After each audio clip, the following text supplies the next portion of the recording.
This is a story of the famous boundary dispute between California and Nevada, and some of the personal complications that arose out of it.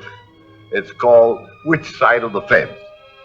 Back in the very early days, nobody knew just where California left off and Nevada began, until the year 1860, when the Esmeralda lode was discovered and the mining town of Aurora was born. Was Aurora in the state of California or in the territory of Nevada? Until the question was settled, there was bound to be problems. For Aurora was rich, so rich the bank was bulging with silver and gold. And Aurora was lawless.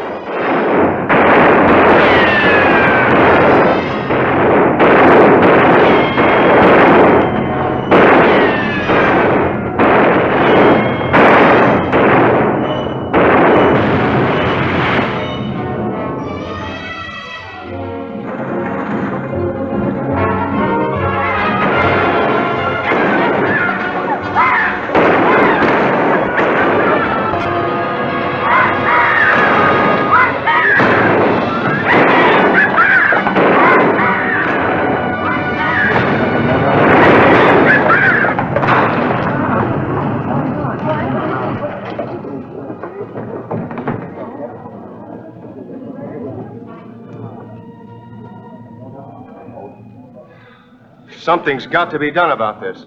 Innocent people get killed and no law officer in this town to put a stop to it. Yeah. We can't elect one until we know what state we're in. That's right. Then I'll get up a petition and settle this once and for all. Well, I've got 300 signatures on the petition.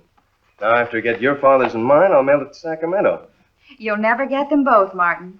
If one signs, the other will refuse, on general principles.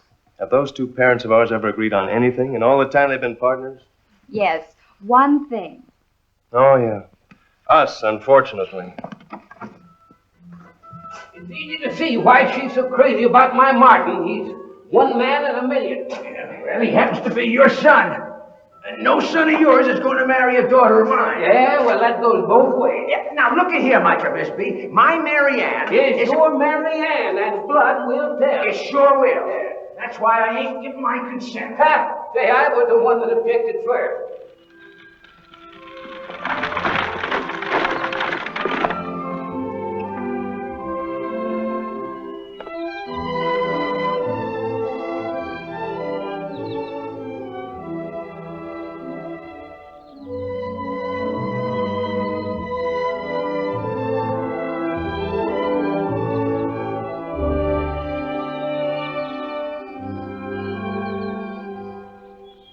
Why I ever picked you as a partner, I'll never know. Why, you picked me. Why, I picked you. You did not. I sure did. I picked you. You did not. I did, too. I can remember just as plain. It was the day you got married. You was broke. And I wasn't any more broke than you was. No, then why did you borrow the money from me to buy the wedding ring? Good morning. What are you doing with Hey, him? what are you doing with her? Believe it or not, I'm here on business.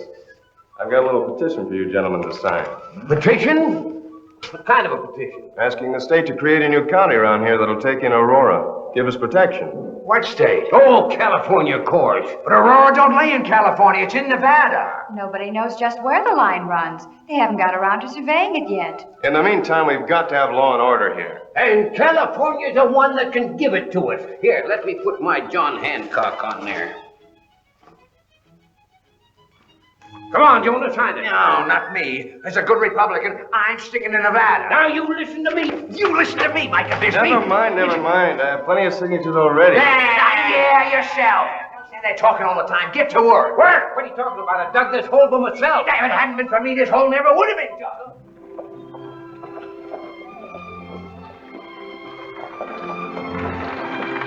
The thing I can't understand is how such an ornery cuss as your father ever had a daughter like you. Well, I could say the same thing about your father. Well, he's just as stubborn as an... No, don't let us start arguing, darling.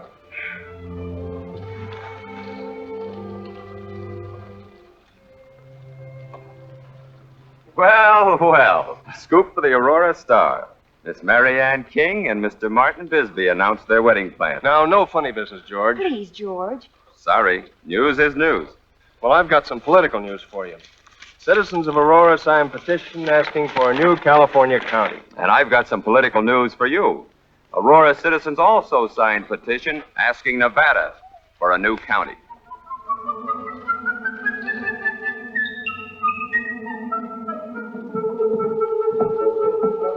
Well, hello there, Jonah. Did you hear the news about the new county? Mona County, California. Now, you're crazy. Esmeralda, Nevada. Aurora's going to be new county seat. What are you talking about? It says right there in the Sentinel, California legislator creates new Mona County. What? Right here. Right here in the front page of the Star, Governor Nye of Nevada creates new Esmeralda County in Nevada territory. Hey, what goes on here, Albert? Little joke among you newspaper fellas? No joke, Jonah. I can assure you. Does that mean that we're going to have two counties here, Jim? That's right, Micah. We've gone from a famine to a feast. And from here on, don't forget, my friends, you'll get all the news of Aurora in the Esmeralda Star, Nevada's finest newspaper. Nevada can have it. Aurora, California can get all the news it wants from the Mono Sentinel. Mono. I like that name. Means monkey. Monkey? Did you hear that, Micah? You certainly been making monkeys out of yourself joining up with California. Why, it means nothing of the kind. Mono means alone. Well, that's fitting, too. All alone on the losing side. As a fellow resident of Mono County, Mr. Bisbee, you might be interested in knowing that there's going to be an election for sheriff held shortly, and I've got my eye on just the man for the job. Did you hear that, Jonah? We're going to have a California sheriff here. No California sheriff's going to have jurisdiction over me. I'm a resident of Nevada.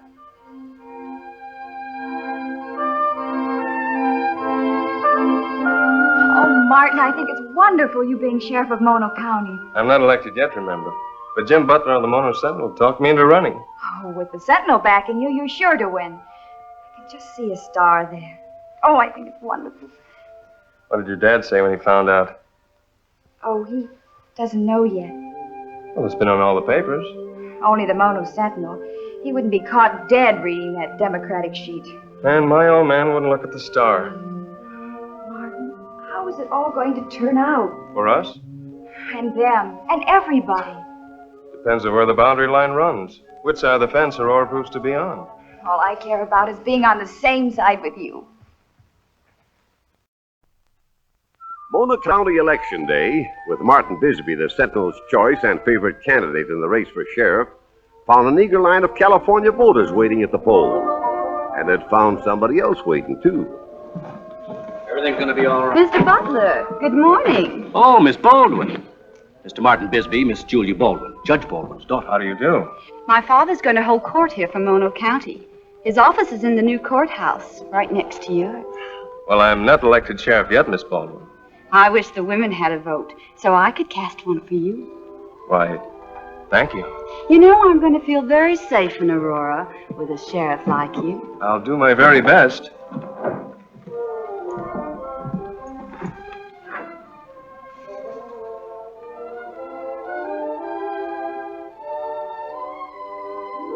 Yes, sir, that's a fact.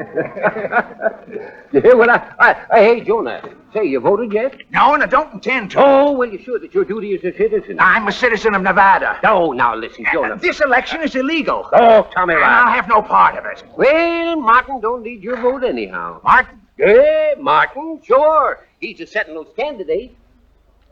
Why, that traitor. That dirty underhand. Wait a minute now. Don't you say nothing about my son. He's your son, all right.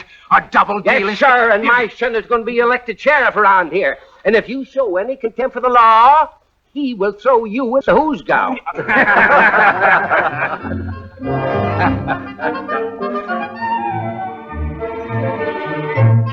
Whether Jonah liked it or not, Micah's prediction about his son Martin being elected sheriff proved true. And in spite of the young man's protest, Micah wasted no time in hustling him over to Jonah's house so he could display the new sheriff and his badge and do a little gloating.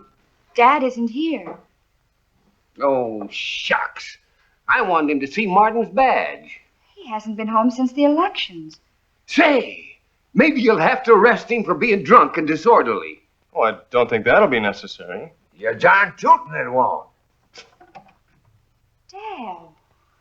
Dad, are you all right? Yes, sure, I'm all right. Look at here, Jonah. The first sheriff of Mono County, elected by a landslide. California dirt. Dad, don't you want something to eat? No. But I've got something for you two to chew on. Nevada election is coming up pretty soon, and I'm running for sheriff of Esmeralda County. Sure, Jonah. I'll run the announcement in this week's edition. Oh, thanks, George. Much obliged. I appreciate that. I'll bet Mary Ann is mighty proud of you running for sheriff. Well, if I'm elected. You will be, because I'm backing you. You are? Yes, sir. Jonah King is this newspaper's candidate for sheriff of Esmeralda County, Nevada. Oh, by golly.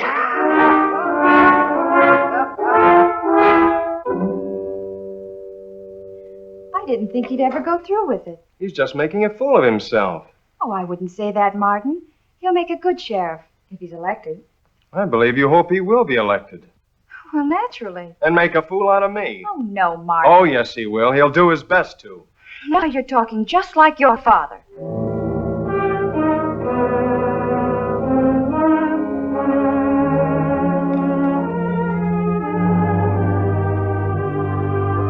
I'm sorry, Martin. I didn't mean that. Martin!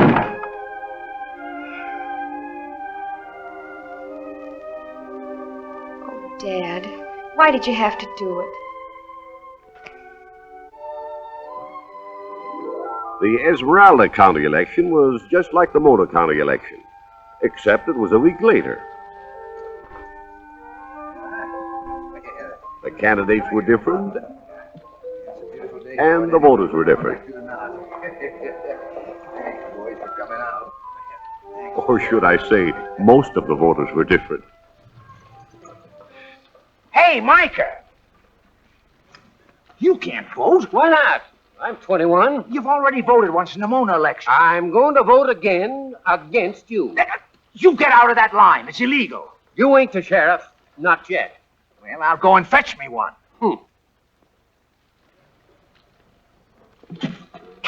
Sheriff, I got a little duty for you to perform. Fellow over there at the polls is stuffing the ballot box. Oh, he is he?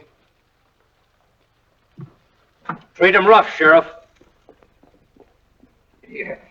There's your man, Sheriff. Now haul him out before he breaks the law by voting twice. Dad. Howdy, son. Yank him out of there. He ain't a-going to. Well, California man will be particular, but Nevada is. Come on, Pop. He's got your whipsaw. No, there are a lot of others voted twice. I can swear to it.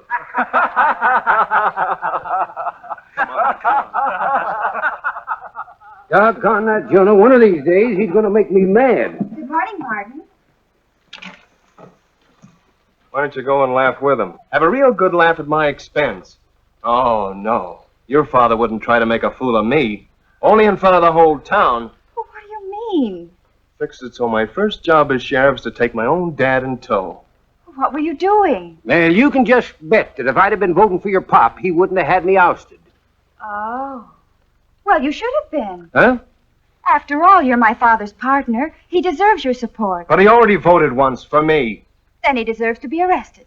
Voting twice, that's illegal. I think my father was completely right. Well, I'm glad to know which side of the fence you're on. Martin, please. I love you both. You've got to be on one side or the other. Why? Because there's a line coming through here separating California and Nevada. Mono and Esmeralda counties. But not you and me. Not us, Martin. Which is it?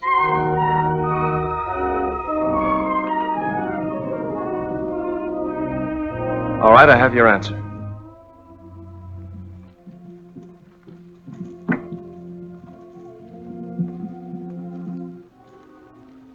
Well, the votes have all been counted, and you're now looking at the sheriff of Esmeralda County. Thanks to good old George here and his campaigning in the Star. I did my best, but we had a great candidate. Well, ain't you going to congratulate me? Of course, Dad. It's wonderful. How about a kiss for the newspaper? Sure. Oh, that's a California kiss. This is the way we kiss in Nevada.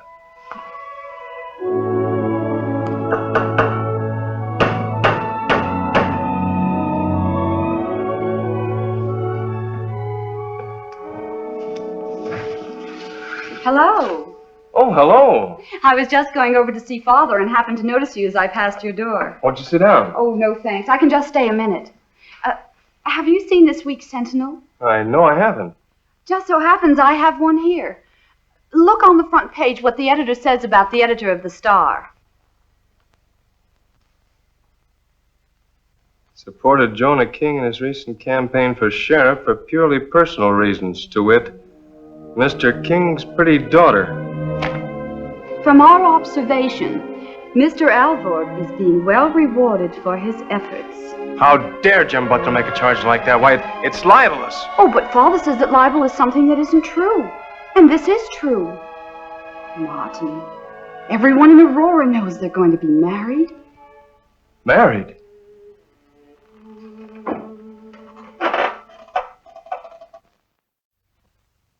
It's scurrilous. It's dastardly. I demand a public retraction and apology. I retract nothing. Then I shall have to defend the lady's name with my honor. A duel? Within the hour, sir. Well, and the weapons? Your privilege. Shotguns, loaded with ball.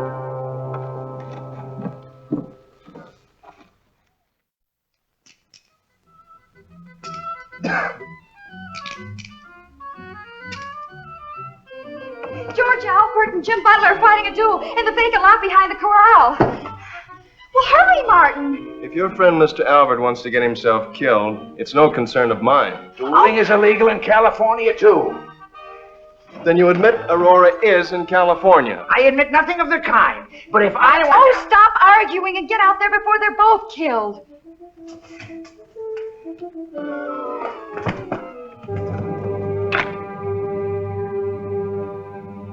Ten paces, turn and fire. We'll count together.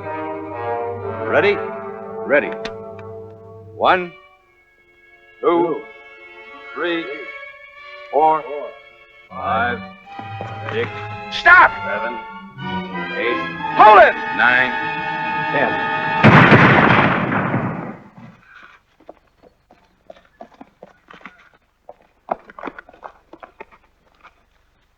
Are you hurt bad? No, I just nicked my shin bone.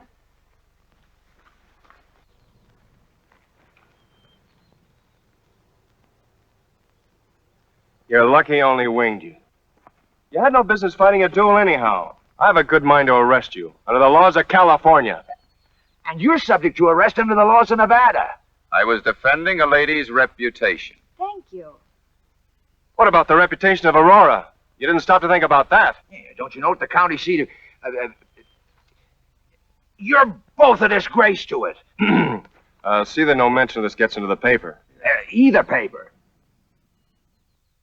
Hey, son, did you hear the news? What news? Why, the boundary commissioners, the boundary... oh, you go ahead and tell him. Why, the Joint Commission appointed to survey the boundary line between California and Nevada will announce their decision on July 4th. Decision? About what? Well, about the 4th of July, the commission, you go ahead and tell him. He's so ignorant I can't talk to him. Why, about Aurora? Yeah, at last we're going to find out just which side of the fence Aurora is on. The sooner the better. As the boundary line moved steadily south, excitement reached fever pitch in Aurora. And arguments between Jonah and Micah over their claim drove them to court. Judge! Yes? Yeah, me and my partner here have been having a little difficulty. About a mining claim. We figured to settle it In court. Which court, Nevada or California? Judge Baldwin holds sessions here regularly, and so does Judge Turner. It's up to the litigants to decide which they prefer. And Nevada. California. Why don't you retire and talk this over privately? Now, that won't do no good. Why, we ain't agreed on nothing ever since we was partners. Back in 49. Then I guess the only thing to do is wait until the boundary survey reaches Aurora and let it be decided for you. If I can put up with this fella here for that long, Doc. You mean if I can put up with you that long? You're always the one to start all the arguments around here. What about the last time? When will you give me your answer, Mary Ann? You know how much I love you.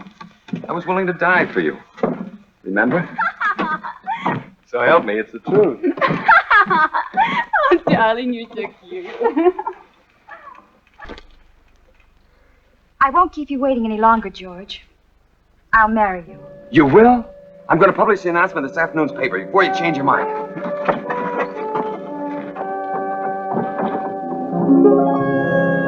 With the survey line pointed directly at Aurora, a messenger has been sent out to get the lowdown. News of the county! I got news of the county! News, everybody! I got news of the county! News! News, everybody! I got news of the county! News! News! I got news of the county! Come on, everybody! News of the county! Everybody! News! Come on, everybody! News of the county! Everybody! News! Come on, everybody! News of the county! The line runs to the west of here. Aurora's in Nevada!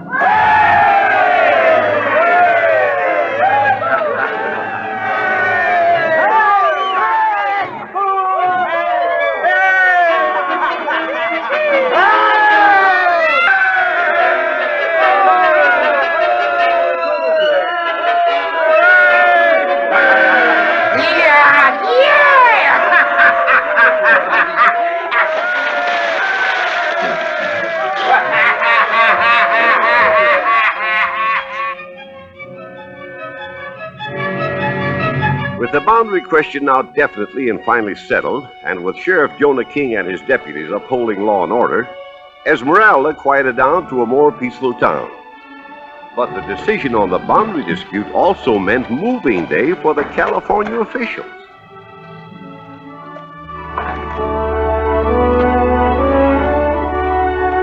They're back in the Mono County records, moving them up.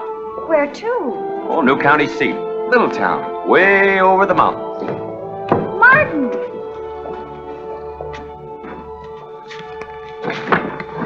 Well, aren't you going to say goodbye? Goodbye. Oh, you will be coming back again. Afraid not. Not ever? Aurora's out of my bailiwick now. But And a Martin... long way from where I'm going. But Let's Martin... go. Here! Martin!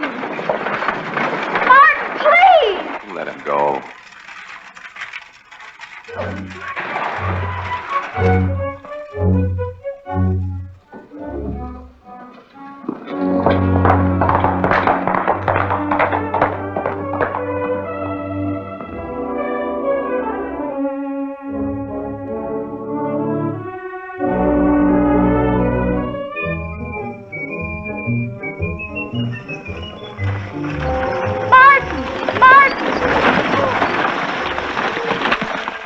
All alone in Nevada? Marianne. Oh, I love you, darling. And I love you. More than anything in the world. I don't care what Father says. Then you'll marry me tomorrow? In California, if you want me to. I've got a better idea.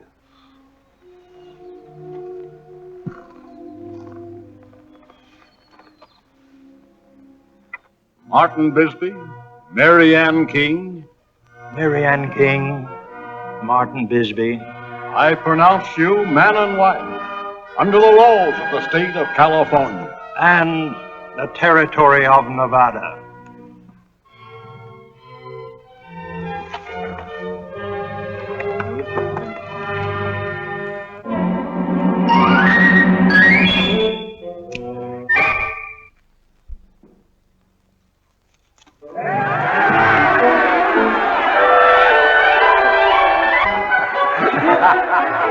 There's still some folks who claim the air smells sweeter and the sun shines brighter on one side of the state line than the other. But most of them today are plumb satisfied just to be in the United States.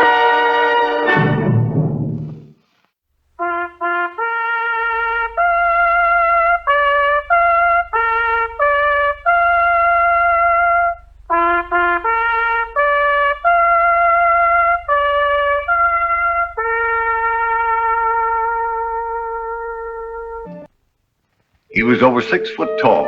He had red hair. And when he set out to win a woman, well, you can guess from the title of the story, it was a whirlwind courtship. It is the summer of 1850. The California gold rush is in its second year. And one of the most flourishing of all the mining camps is Nevada City, with new arrivals every day.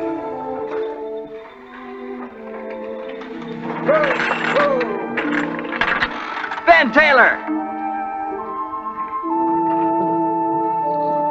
Bill Stewart. Well, I finally made it to California. Even if I didn't have the price of steamship passage. Sold all my law books, every last one of them. Bought this outfit. Bullwhackers are in great demand out here. Stick to it. You'll make good money. Thanks, but I happen to be a lawyer. I may as well warn you. You'll find pretty stiff competition out here. Meaning, yourself. And others. Nevada City boasts some of the finest legal talent in the country. I've had the best training in the world. Driving this outfit 2,500 miles across continent teaches a man how to get himself out of tight places. Of course. But no legal knowledge. Oh, there's something to be learned from the law books, but that part's easy. Speaking as one who doesn't have a law book to his name. Well, Miss Lydia, General.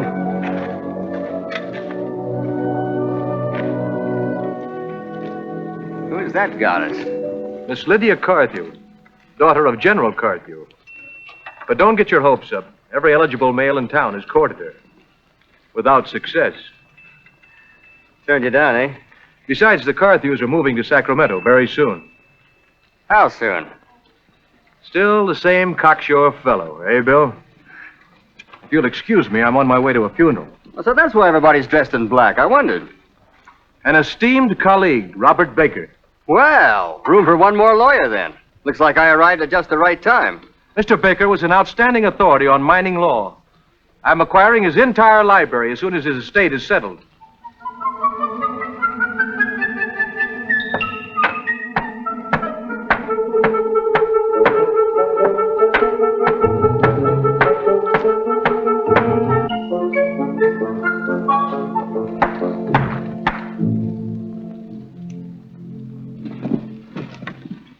So you didn't heed my advice. Long funeral service, wasn't it? We accompanied the remains to the cemetery. And then stopped for a couple of Pisco punches. The gentleman, that is.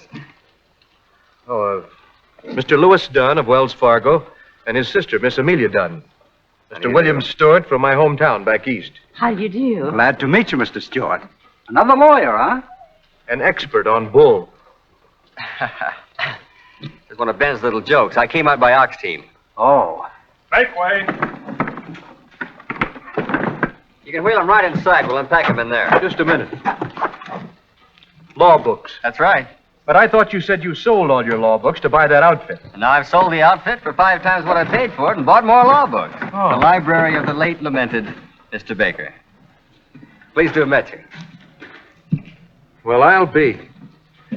Before the body was even buried. Very enterprising young fellow. He'll bear watching.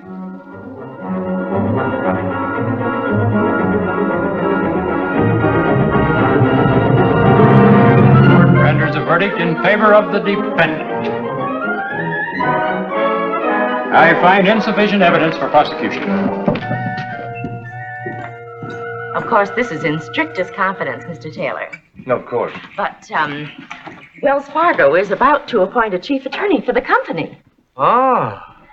And I think, well, in fact, I know you're one of the men my brother is considering. Well, I'm very deeply flattered, Miss Amelia. Would you know who else? Young Mr. Stewart. Him? My brother says he's already won outstanding success as a lawyer. Of course, it hasn't been settled yet. Maybe some weeks. But I thought you might like to know. I'm very grateful to you, Miss Amelia. You're wonderful. Of course, it'll mean leaving for San Francisco at once and spending some time there, which is why I can't take the case myself. Very kind of you to refer it to me. Surprisingly kind. Well, after all, we're old friends, aren't we, from way back? You'll accept? Why not? Good. I'd suggest that you Take the morning stage to Sacramento, and then take the river steamer to San Francisco. I'm practically on my way. Thanks, old man. Not at all, old man. Not at all.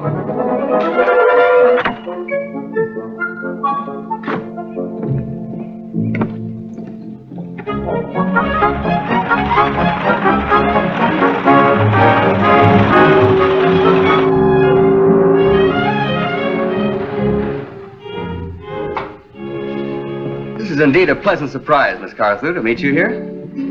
I'm afraid you have the advantage of me, sir. William Stewart's my name. I just caught a glimpse of you the day I arrived in Nevada City. I was sure we hadn't been introduced. You were just moving to Sacramento, unfortunately. And now we're moving again to San Francisco. You and your father? Yes. Well, that's splendid, because I'm going to be there too, for a while. I hope I may be allowed to call. I've never had you out of my mind, from the moment Ben Taylor told me your name.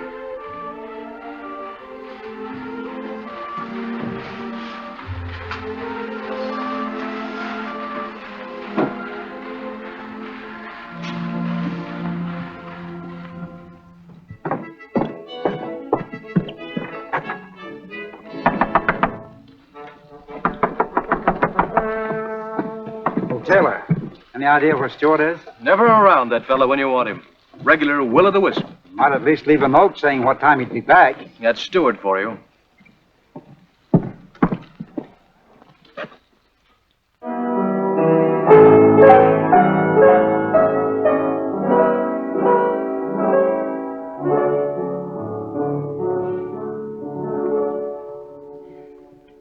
You play beautifully, Lydia.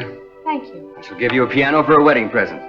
You've only just given me an engagement ring. I'd like to give you the world with a fence around it. The moon, the stars, the universe. Will, please. Can't we be married right away? Let me take you back to Nevada City with me. But we've only just become engaged. We should wait at least 3 months. Why? Well, it's only proper. Oh, I can't bear to think of being separated from you that long. If only Nevada City was near San Francisco so I could get down to see you now and then. You'll be busy. The time will fly. What are you so amused about? I was just thinking of Ben Taylor's face when I tell him of our engagement. On second thought, I think I'll wait until I arrive with you in my arm as Mrs. William Stewart.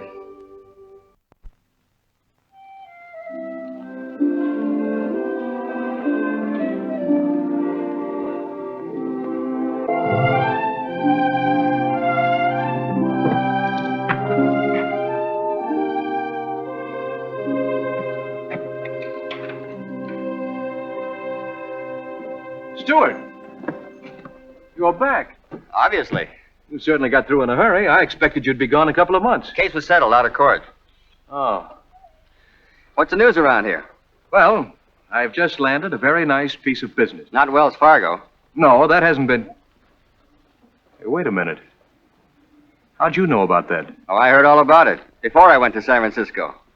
That's why you sent me there, wasn't it? Oh, no, Oh, don't apologize. The trip was eminently successful. In every way. Oh, what's this nice piece of business you've landed? I've been retained to represent the Apex Mining Company in its big suit against Caldwell. At a very fancy fee. Who's Caldwell's attorney? He hasn't got one yet. Nobody's anxious to take his case. Caldwell is licked before he starts. A wise lawyer never decides a case before it has been tried.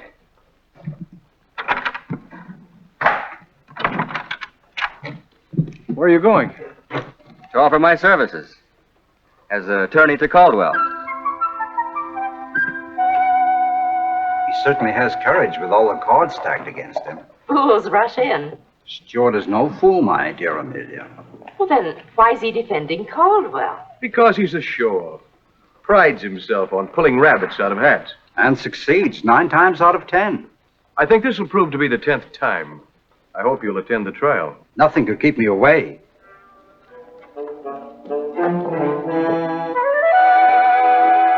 Letter from my fiancé in Nevada City. Oh, is that all he can find to say to you?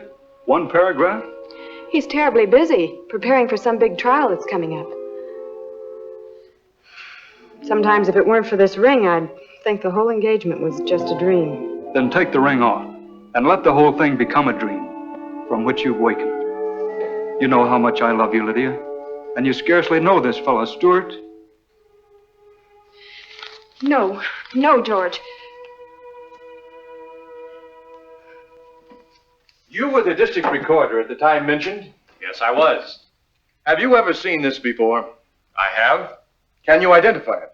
It's the original location notice that Mr. Caldwell filed. You're sure? I can swear to it. I entered it in the district records myself. Thank you. The plaintiff rests his case, Your Honor.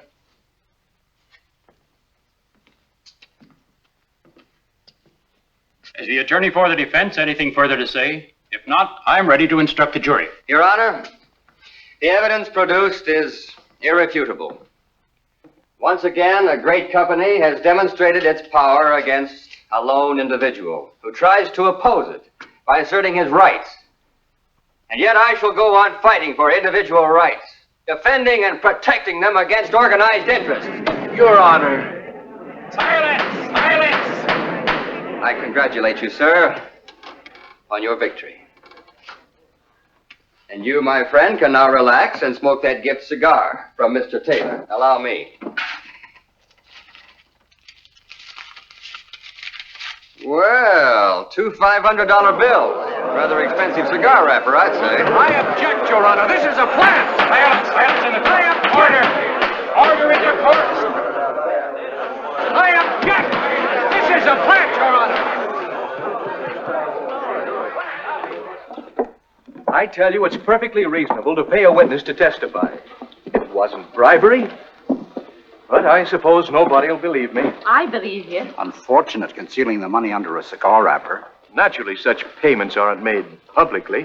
How in the world did Mr. Stewart know? He didn't. It was just a wild chance. That 10th rabbit. I tell you, that man isn't a lawyer. He's a showman, a charlatan. Congratulations, Bill. Thanks. I thought the case was in the bag for sure. Nothing short of miraculous the way you turned the trick at the last instant. My training as a bullwhacker. Now that this case is off your hands, what's next on the docket? I'm going to get married. Married? Well, congratulations again. May I ask who is the lady? The finest girl in all the Golden West. She has everything a man could ask for in a woman. Beauty, brains, breeding. Does she live here in Nevada City? No, San Francisco. What's her name? As soon as my house is finished, I'm going down to fetch her. Which house is that? The one going up, on the top of the hill, beyond the Northrops. That big place? Oh, I thought that belonged to some bonanza king. No. The House of Stewart. Well, that's splendid, Bill. We'll be looking forward to meeting your wife. You won't be disappointed.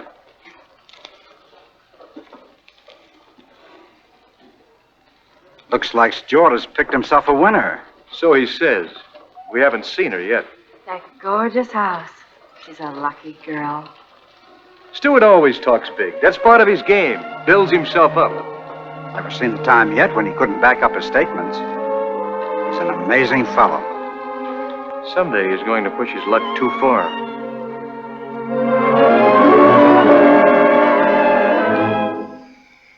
Oh, George, how will I ever explain to Will? Write him right away. That seems so cowardly. I'd rather tell him face to face. You shouldn't put it off, darling. He'll be coming down to San Francisco soon. I'll tell him then and give him back his ring. Goodbye, sir. Goodbye, sir. We'll have the band out to meet you when you come back, Stewart. And a red carpet rolled out for the bride. Make it blue. It'll match your eyes. Let her roll.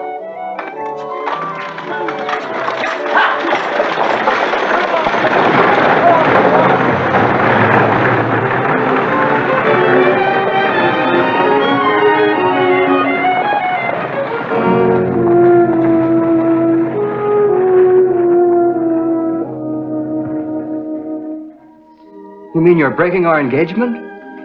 I couldn't marry you now, Will, feeling as I do about George. I wish I'd known. I'd have stopped work on the house. House? It was to have been a surprise for you. The biggest house in Nevada City. Oh, Will. Not that it makes any difference now. It grieves me to hurt you like this, but we have known each other a very short time. I understand. Then you will release me? If you're in love with another man, there's nothing else I can do. You're very generous, Will, and very kind. Maybe someday you'll meet someone else.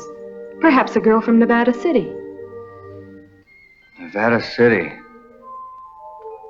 We'll have the band out to meet you when you come back, Stewart.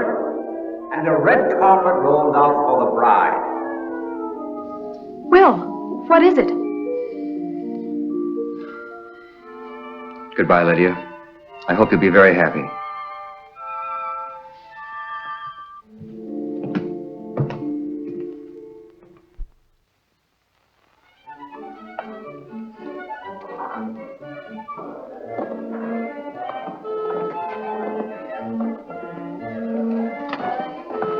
Here, have another on the house. Gives you courage to pop the question. The question, my friend, has already been popped right back in my face.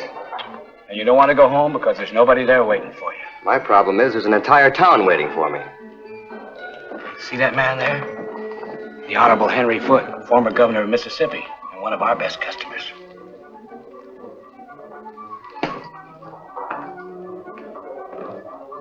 Mr. Foote, you may remember me. I was president of the gathering at your house about a year ago. William Stewart. Mr. Stewart? Oh, yes, the Yankee lawyer. Well, how do you do, sir? Bartender, a drink for Mr. Foote. Oh, no, please. Ah, but I insist. Well, then I shall have the privilege of buying the next round, sir.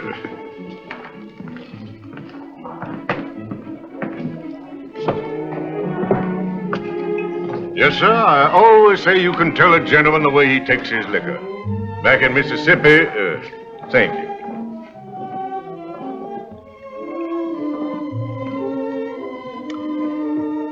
As I was saying, what was I saying? It's almost 8:30, Governor. I'd be very happy if you'd be my guest at dinner here at the hotel. Then tomorrow night you must be my guest at my home. Well, if that's convenient for Mrs. Foote. Oh, my wife, sir, is a Southern lady, reared in the traditional hospitality. A wonderful wife and a wonderful mother. Yes, indeed. By the way, how are your 3 lovely daughters? All married now, I expect? Well, 2 older ones. My 3rd daughter, Annie, she's still heart-whole and fancy-free. Oh, she is? I doubt if she'll be for long, though. I doubt it too, sir. I doubt it very much. To your daughter, Miss Annie.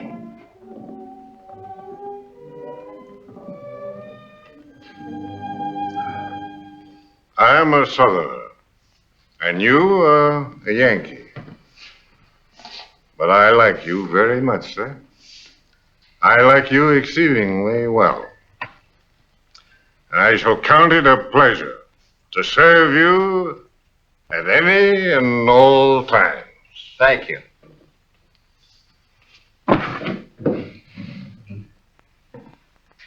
It so happens you can do me a very great favor. Right now, if you will. You have only to name it, sir. I would like permission to marry your daughter, Annie. Annie? You? Are you serious, sir? Never more serious in my life. I had no idea. When did you... The whole purpose of my trip to San Francisco was love. You sly fox.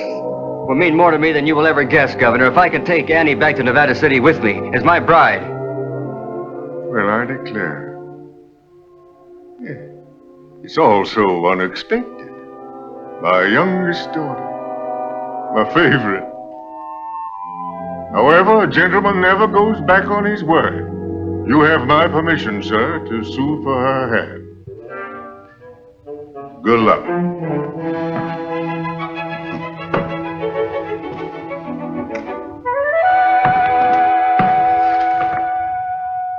What a beautiful house to bring his bride home to.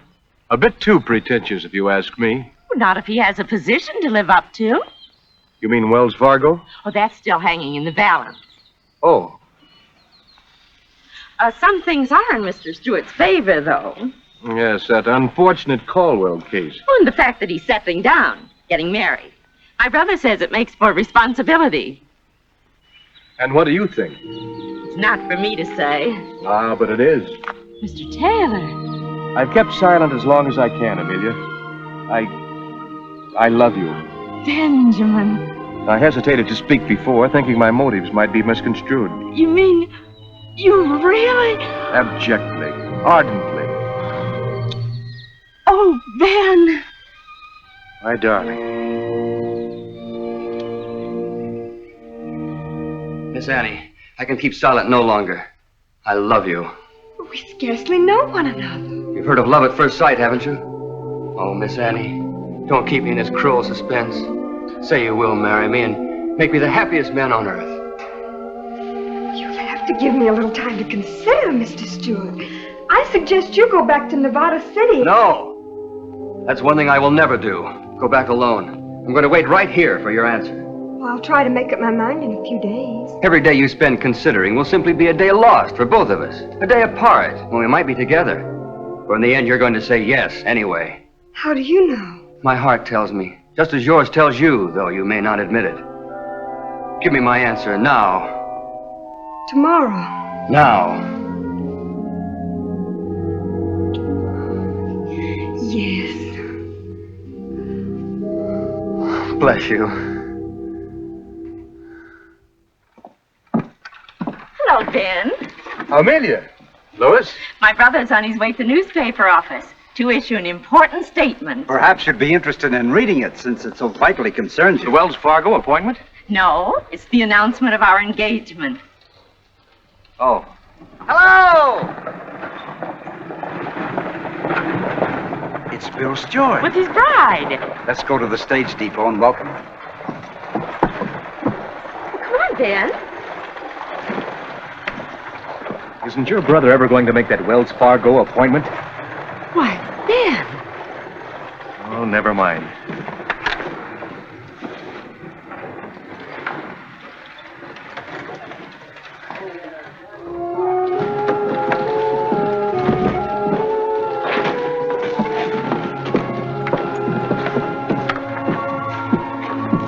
Oh, hold it for a picture, Mr. Stewart. Oh, she's beautiful. Some people have all the luck. Judge Northrop, Mrs. Stewart. How do you do? Charmed. Welcome home, Bill. Oh, thank you, sir. My dear, this is Mr. Louis Dunn of Wells Fargo. My pleasure. Oh, no. My pleasure, Mrs. Stewart. Oh, here's another man you must meet. Ben, this is Mrs. Stewart, Mr. Benjamin Taylor. How do you do? Mrs. Stewart? Who insisted that your husband's descriptions of you were just too good to be true. You told them about me before you even... I had to explain about the new house I built for you, my dear. He was so bursting with joy, he couldn't keep the news to himself. That was shameless of you, Will. Don't censure him, Mrs. Stewart. He was most discreet. He didn't even disclose your name. Yes, all I said was that you were the finest girl in all the Golden West. A man in love is prone to exaggerate, I fear. Oh, Miss Amelia. This is Mr. Dunn's sister, my dear. And soon to be Mrs. Benjamin Taylor. No. Well, congratulations, Ben. Thanks. I'm so happy to know you. How wonderful that there's going to be another bride to keep me company. Would you do something to please me? Wear my wedding veil when you're married. You'd look just beautiful in it. Oh, thank you. I'd love to. Your wife lives up to all your claims, Bill. She'll be a big help to you as chief attorney of Wells Fargo. You mean, sir, my wedding present to you. Would you like to make a statement for the paper, Mr. Stewart? Yes. There's nothing like bullwhacking to train a man to meet emergencies and get himself out of tight corners. And that's the story of Bill Stewart's courtship. Bill Stewart, who became the greatest mining lawyer of his time and the first United States Senator from Nevada. What about his marriage? Well, in spite of its odd beginning, it proved to be one of the happiest on record.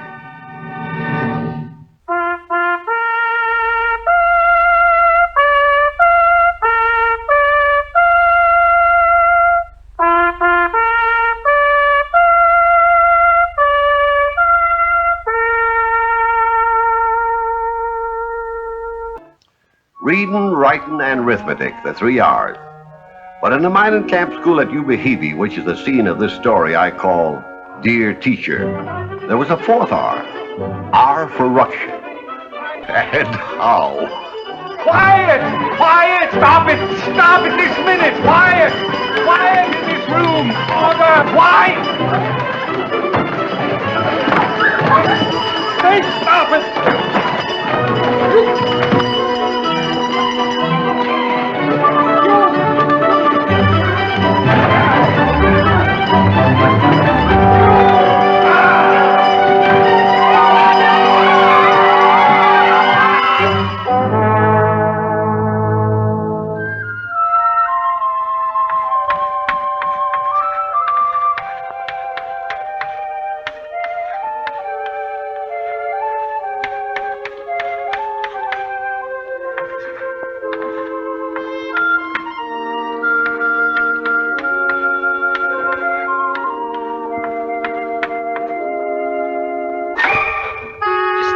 right for you, Jim. You young hoodlum, you.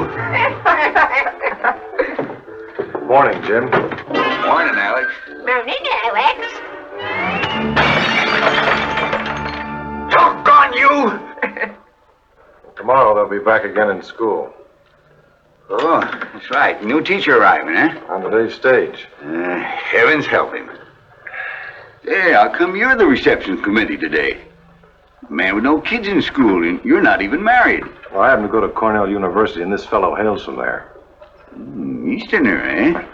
Nobody around these parts would take the job. Evan Prentice, class of 93.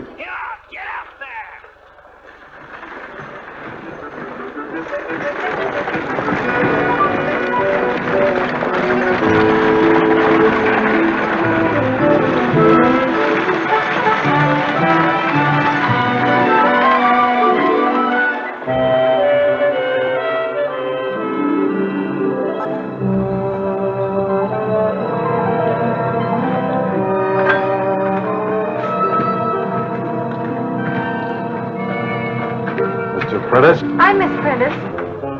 Well, not the new school teacher. Yes. But the wire said... I thought, of course, that we expected a schoolmaster. The name is confusing. I'm always receiving letters addressed, Dear Sir. Well, suppose we go where we can talk more easily. Which is your luggage? These three.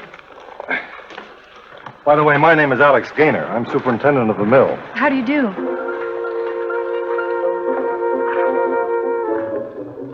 She won't last half a day. She won't even open school. Mr. Gaynor's absolutely right. Be like throwing the Christians to the lions. The children can't be that bad. They've run 7 teachers out of town already. 8. You can count the notches on the desk. It's very kind of you to be so concerned about my welfare, but I can't go back now, and I need the position. So in spite of everything you say, I want to try the teaching. But, Miss Prentice, Please. could she have a room here with you, Miss Doty? Well, I don't usually sleep, folks, just eat 'em. But, all right. Oh, thank you. You have a lot of courage. So did the early Christians, but the lions finished 'em just the same. Oh, go on right in. I'll be with you in a minute.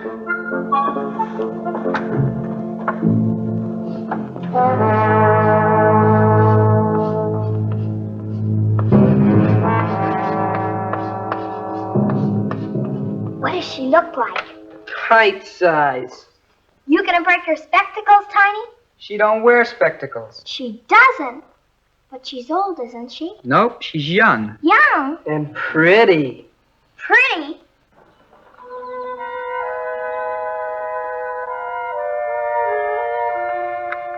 Good morning.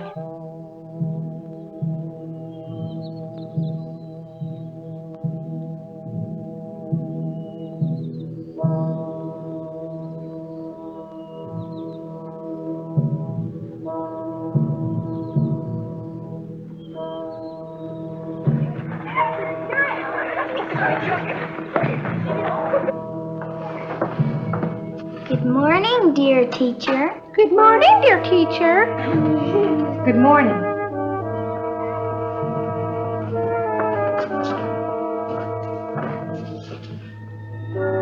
The last 3 teachers left with only 5 legs and 4 eyes between them.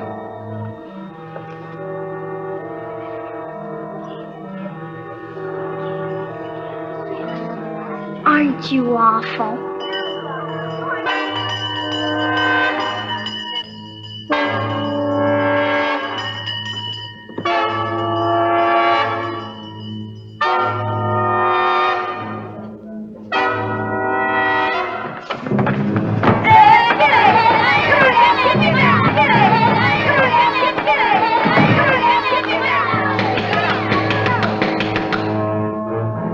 Take your seats, please.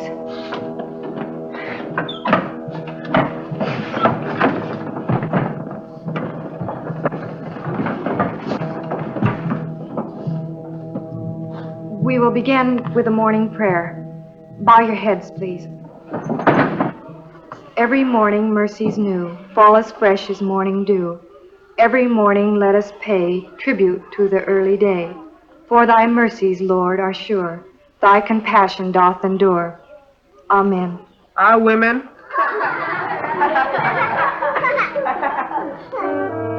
We'll begin with taking the roll. Then we'll arrange classes. Gladys Murtaugh? Present. Put that ball away, boys. Put that ball away, boys.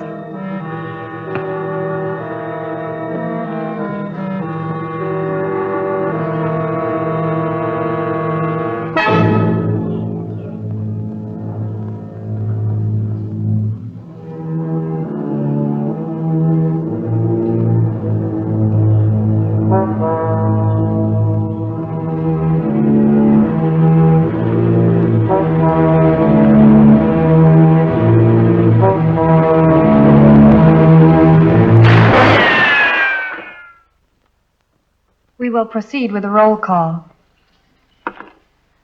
Thomas Ruggles? Here? Richard Sloat? Richard Sloat? Here. Jeannie Simmons? Present. Have a busy day, Mr. McEwen? Very busy. Then you must be hungry. Thank you. Well, it's coming just fine.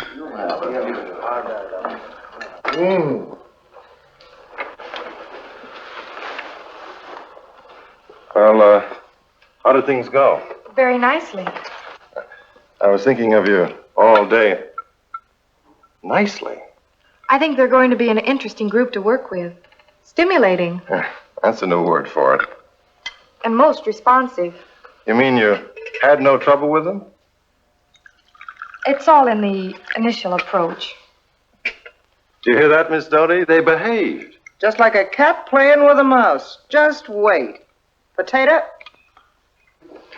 If I were you, I'd arm myself with a ruler. A good big one. Oh, I couldn't strike a child, Mr. Gaynor. I'd like to speak to the teacher. What is it? You know very well what it is. You couldn't keep a thing like that a secret very long. She threatened the children with a gun. A gun? Oh, no. Oh, yes. Gladys came home and told me. Fired it, what's more. Point blank. I was just trying to break up a ball game. The boys wouldn't stop, so I aimed at the ball. And what did you hit? The ball, of course. In midair. Well, I'll be everlastingly. We got an Annie Oakley with us. Gladys was still shaking with fright, poor lamb. I'm sorry, but I'm sure there won't be an occasion to do it again. There had better not be, or we shall take our children out of school.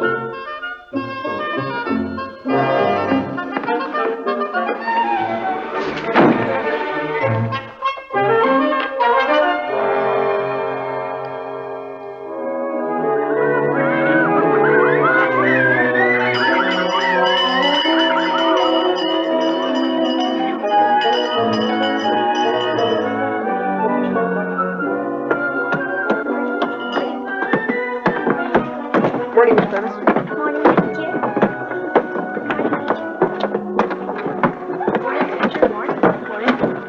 I know it isn't the proper thing to do, but in a case as serious as this, I would suggest that you I've go... already looked. It isn't in her room. It isn't? No. Are you sure? Positive. Then she's taken it to school, and she'll use it on the slightest provocation. That's a dangerous woman for you. If I was you, I wouldn't have an easy moment with her under the same roof.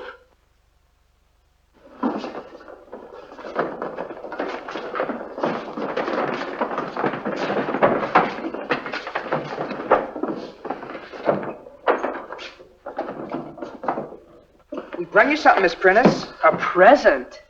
Cartridges? Oh, dear me. We bring you these so you could put on a shooting match for us. You brought me these so I could put on a shooting match for you. Yes'm, that's why we brung them. Will you, teacher? Please? Certainly not.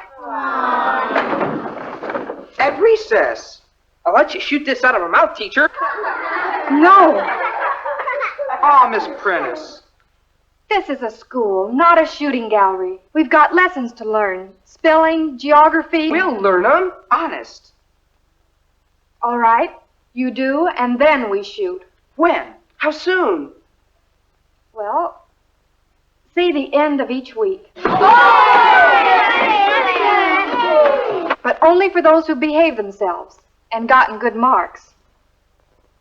Now, pass out the study books and we'll get to work.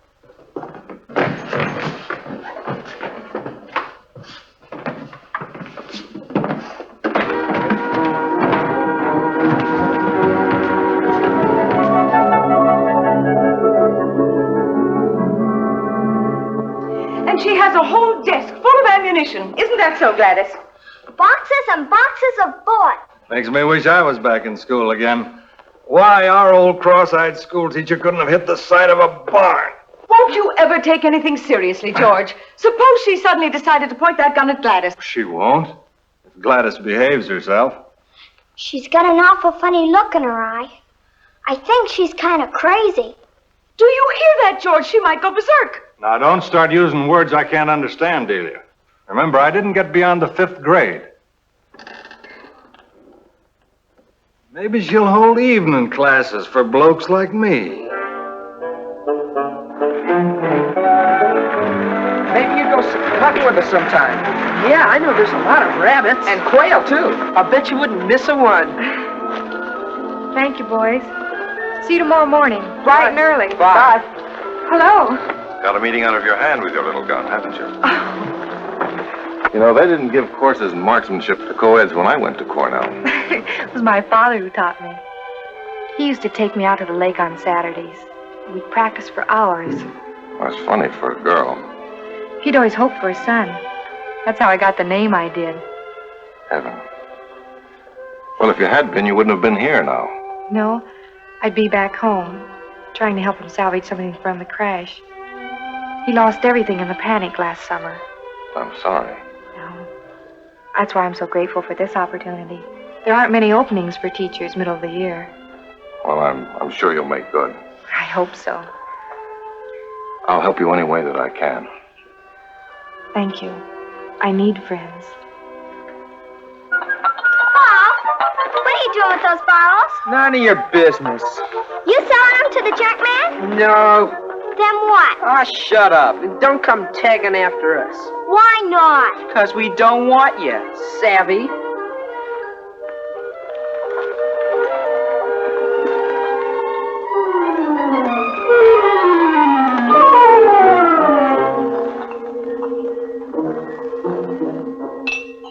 Maybe we should get some tin cans, too. Too easy.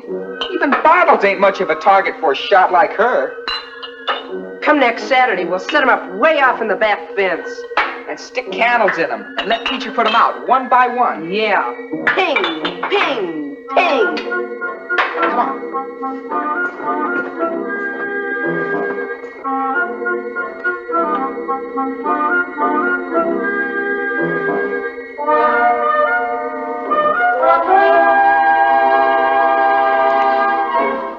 What does a person's breath smell like when they've been drinking? Smell your father's sometime. Well, I like that. I thought so. What do you mean you thought so? It's just like hers smells. Whose? The teacher's. Miss Prentice? Miss Prentice?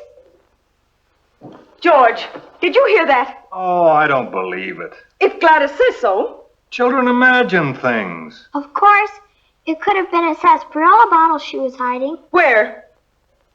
In the stove at school. You saw her? Please, Mom, I'm trying to do my spelling. I'm going over to Miss Doty's for a few minutes. Some more pie, Mr. McEwen? Say it again, Miss Prentice, so we can learn it. Multiplication is vexation. Division is as bad.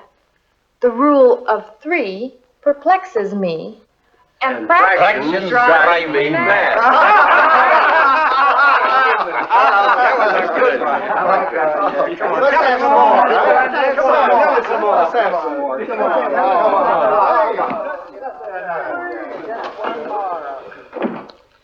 I just learned something more about our dear teacher. She drinks. Drinks? Gladys saw her hiding the bottles. Well, I never. George refuses to get excited, but I think it should be investigated. It certainly should. Will you go with me? Right now.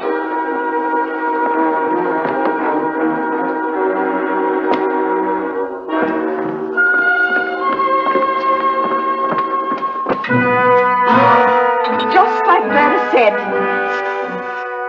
General Grant. There's a whole bunch of them in there.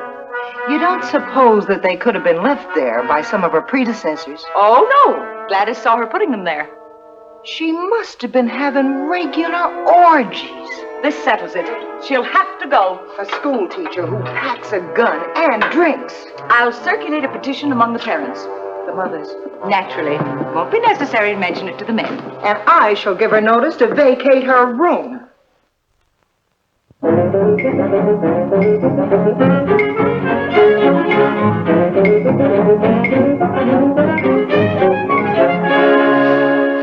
You mean I'm going to have to find another place to live? That's what I said. I don't understand. You will before the day's out.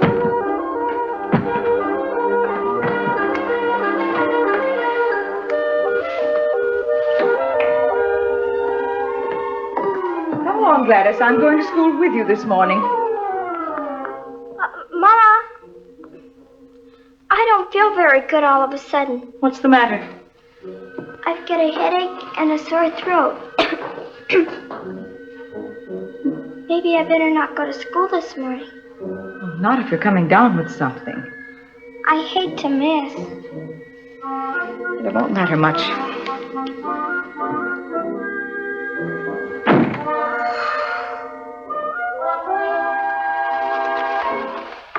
George, I'm going to drive over to Ruby Valley with those engineers from Denver. I won't be back till evening. Well, I'll tend to things.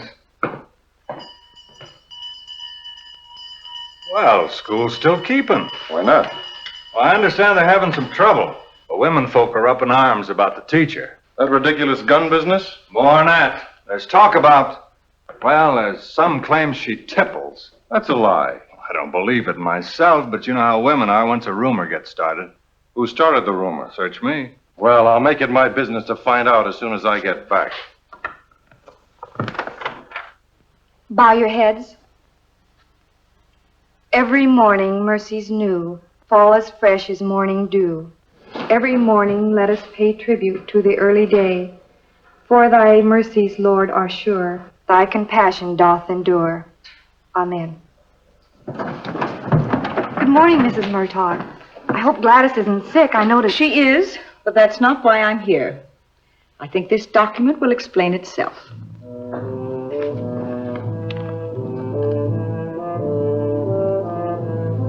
What in the world?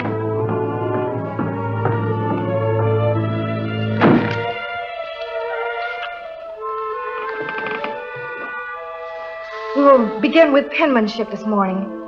Take out your pencil tablets.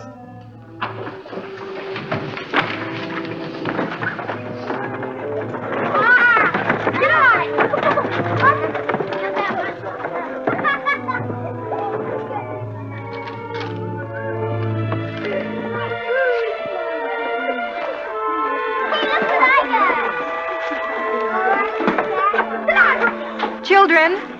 Children! Children, there will be no school this afternoon.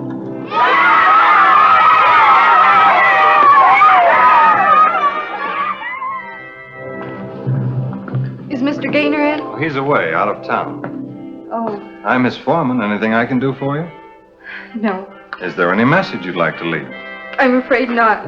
Was something wrong?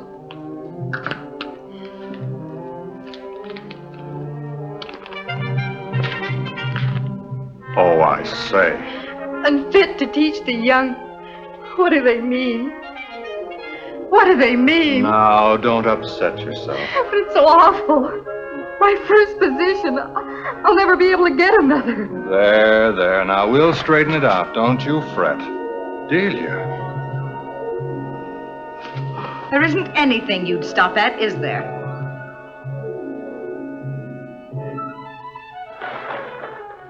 Hey, Miss Prentice. Teacher. It'll be a week tomorrow. And we've behaved ourselves. Yeah, and studied hard. I can name the capitals of all the states. Boys, I'm sorry. Oh, but you promised, Miss Prentice. I won't be here tomorrow. I'm leaving. Leaving? You mean for good? There won't be no shooting match? Why? What's happened? I can't explain it, but that's the way it is.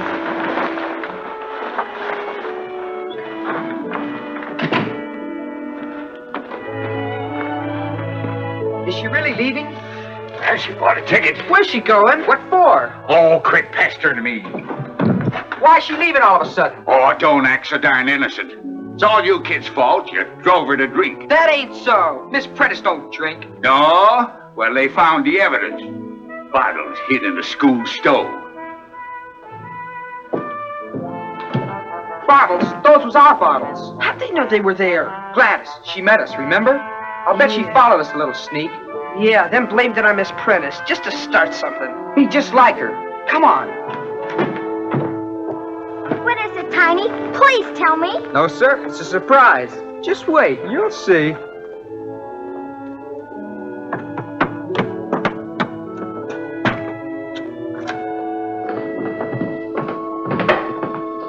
Tiny says you got something for me. What is it? A rattlesnake. Tattletale tit, your tongue shall be split, and every little dog in town shall have a little bit. You seen us put those bottles in the stove and said they was the teacher. No, I didn't. I didn't see you put them in there. I never said a word. You tell the truth or I'll let this out. You wouldn't. You're just fooling. You think so? No. Then fess up quick. You did spy on us. Yes, I did. Don't let it out. And you made him think it was Miss Prentice. Yeah, let it go. It's going behind the wood box. We'll get it later. We ain't finished with Gladys yet. Come on. Where's Miss Prentice? I don't know. She come by the express depot and asked me to pick up her bag. Miss Doty here? No, she's gone over to Murtaugh's. If you were my child, Gladys Murtaugh, I'd take you over my knee and beat the stuffings out of you. Her father will take care of her when he comes home. Here he comes now. Oh, Mr. Gaynor. Where is she? Where's Miss Prentice? Over at the school getting her things. Of all the cruel, unwarranted... You can save your breath, Mr. Gaynor. We know the truth now. Gladys has just confessed. And what's more, she's going with us right now and apologize. We all owe her an apology. Come on, Mr. Gaynor. I'll tell you all about it on the way over. I'm sorry I lied, Miss Prentice. I'll never do it again. Ask her to forgive you. Please forgive me. Don't move, Gladys.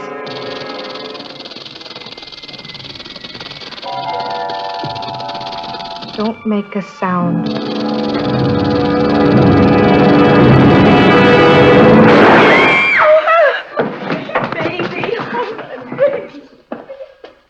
A bullseye. Shot the head clean off of it. Gee, we got our shooting match. Let me pick it up and show it to Miss Prentice. Oh, please don't. I can't even stand to look at a snake. What she needs is a good stiff drink. I could use one myself. From that time on, they dropped the R for ruction from the Ubehebe school curriculum, and indeed from the whole community as far as dear teacher was concerned.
Well, no one's going to cross over this point. I can tell you that.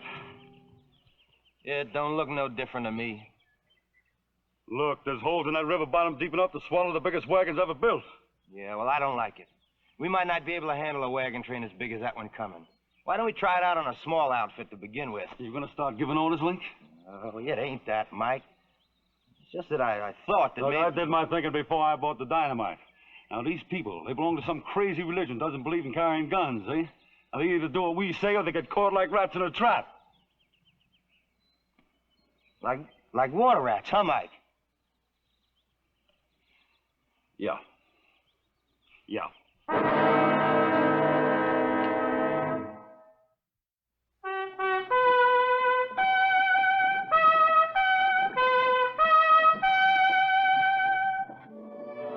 Death Valley Days. Howdy, folks. I'm the Old Ranger. The Old West had its counterpart of present-day racketeers, men who exploited honest citizens under the pretense of supplying a useful service. Mike Scanlon and Link Fretz were two of those early-day extortionists. And the wagon train of religious pioneers, steadfast in their refusal to carry guns or other instruments of violence, were to be Mike and Link's first customers at the Dangerous Crossing.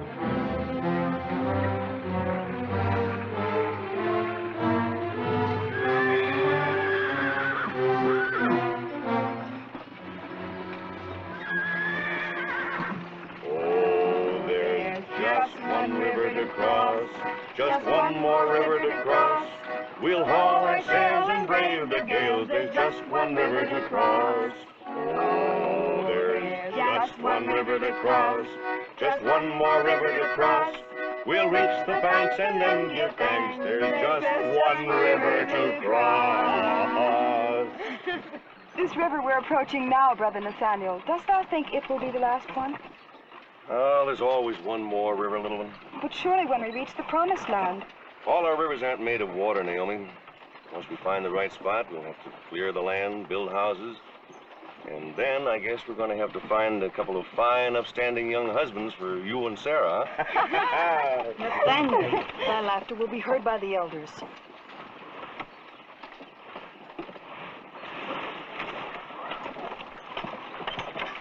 Well, there's one consolation. I doubt if any of them would recognize the sound if they heard it. I do not like to reprove thee, Nathaniel. And I thank thee for sustaining the spirits of my sisters during this long journey. But the others, they do not understand thy ways. My ways are exactly the same as theirs and everything that counts.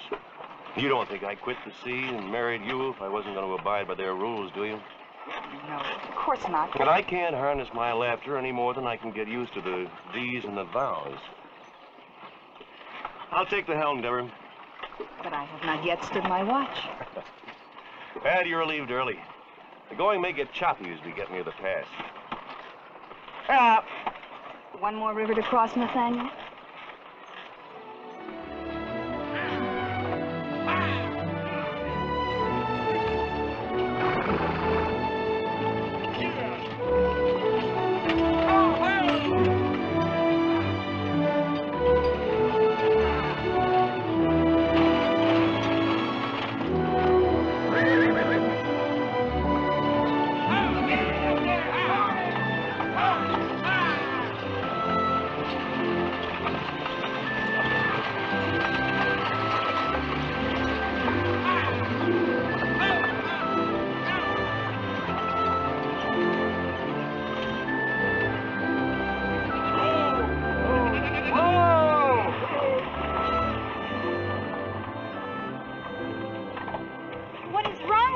I don't know, but I'll find out. Please, Nathaniel, whatever it is, try not to argue with the elders this time.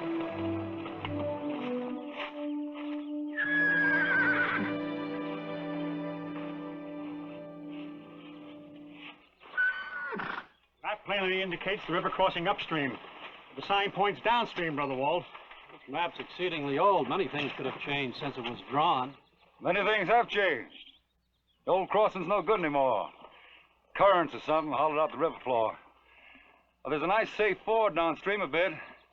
We graded out the approach and filled in the holes. You're more than welcome to use it. Oh, thank thee. For $10 a wagon. $10 a wagon? 15 wagons, that's $150. That's no more than fair for our efforts.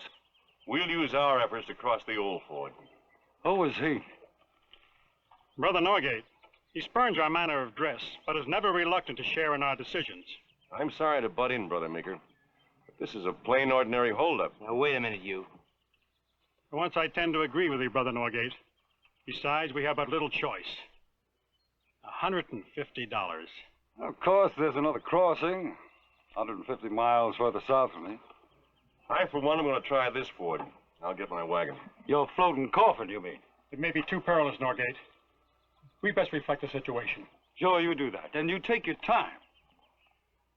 And when you find out that I've been telling you straight, you can find Link and me down at our ford. Huh? Let's go. Ha!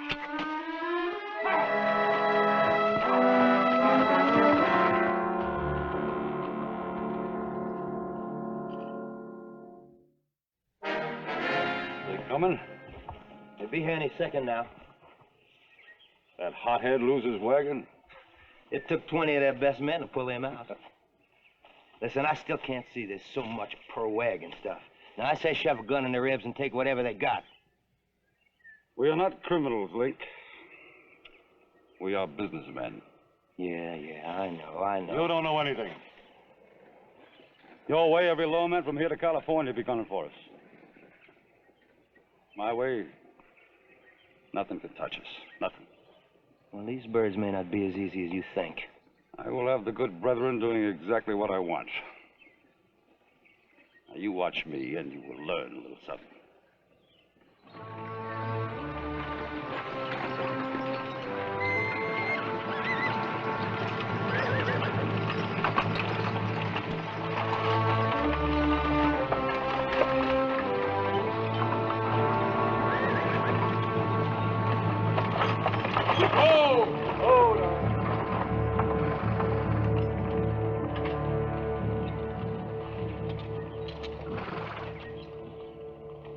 $150. Now it's free to count it. Sure. As soon as you sweeten it with, let's say another 50, huh? But thou quoted a toll of $10 a wagon. Under what guise doth thou now demand further tribute? Well, that's because you took so long making up your mind. We've been hanging around here pretty near all day waiting for you. And time is worth money. But I doubt there's $50 more cash amongst us. We've invested most of our money in farming tools and seed grains. If you'd be willing to accept our labor or good. Don't you realize it's impossible to deal with crooks? Now, you were the one who wouldn't take our word about the old crossing being no good. What's your worry this time? Because if we do manage to scrape up $50, you'll have another demand. And what warranty have we that this crossing is any safer than the other? My personal warranty, madam.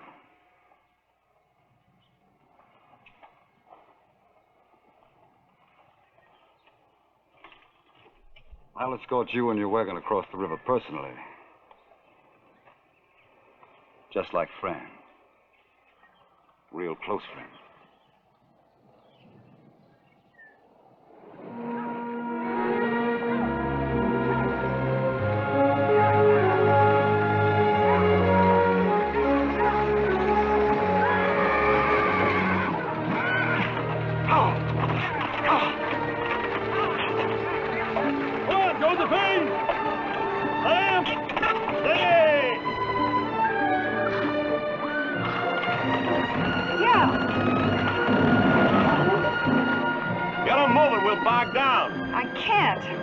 Give me that whip.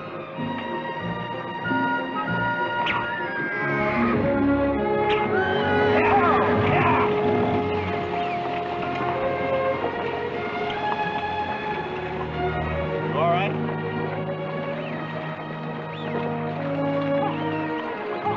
Yeah.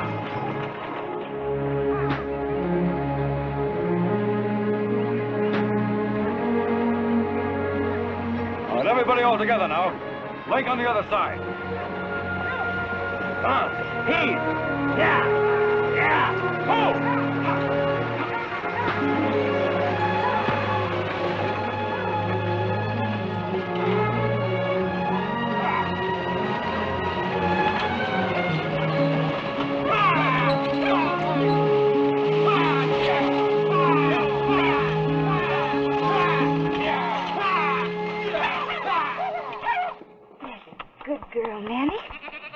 feel nice? Well, the last wagon's ashore.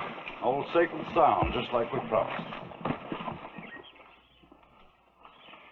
I suppose we must thank thee for thy help. Well, we didn't want the little ladies to think that we were as black as your husband painted us. Yeah, I guess we all make mistakes.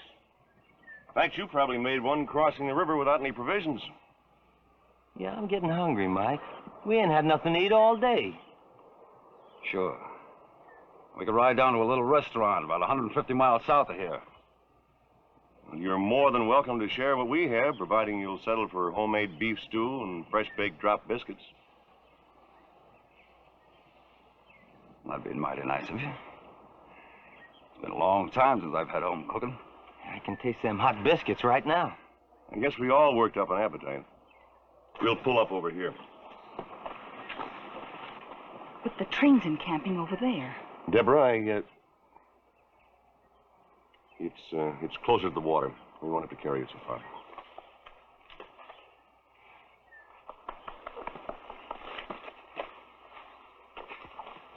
Money, food, and women. In the order named. Now listen, I don't trust him. You keep your eye on him here. I'll watch out after the other bunch. Huh?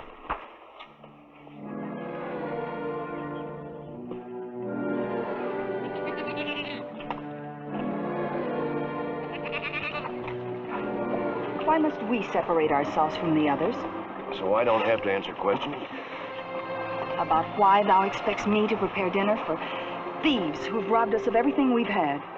Deborah, just do as I say, please. Hey, up.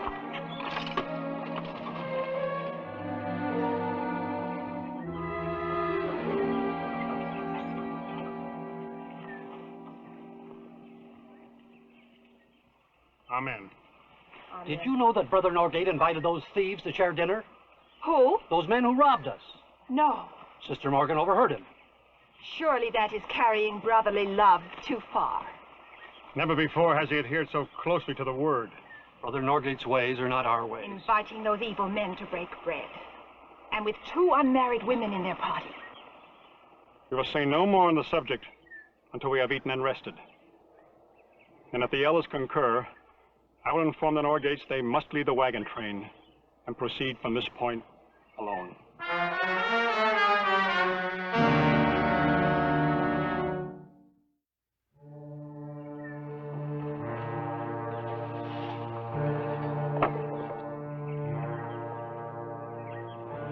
I think Nanny wants to go graze over by those rocks. Even a goat can't stand the atmosphere here.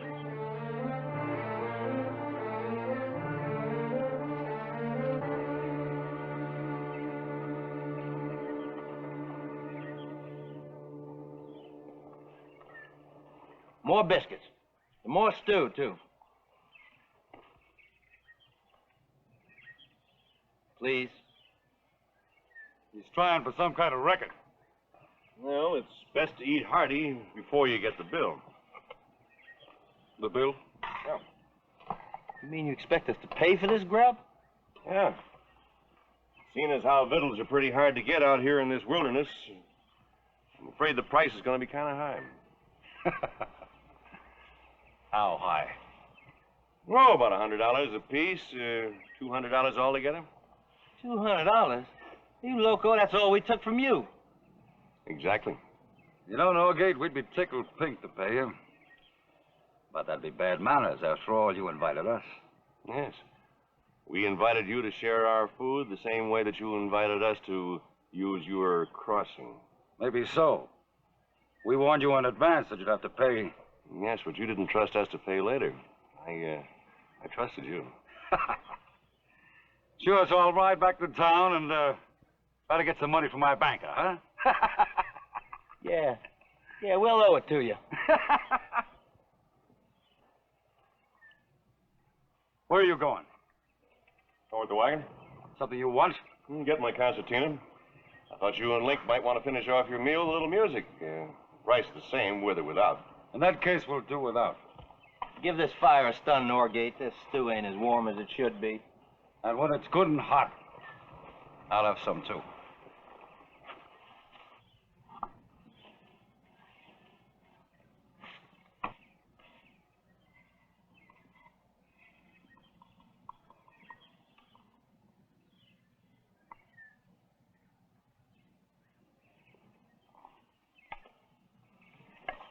No, thank you, Mr. Norgate. Canst thou not see? They've scarce touched the food already on their plates. Yes, that's why I thought they might want some warm biscuits. Go ahead, little one. Go ahead.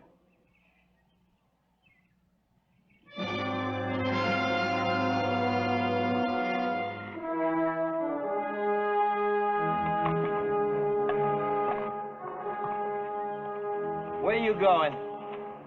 Not very far.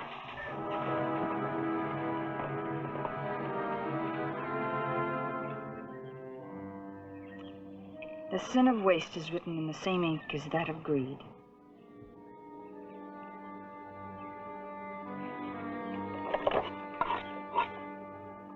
Perhaps Nanny will compensate for our lack of more pigs.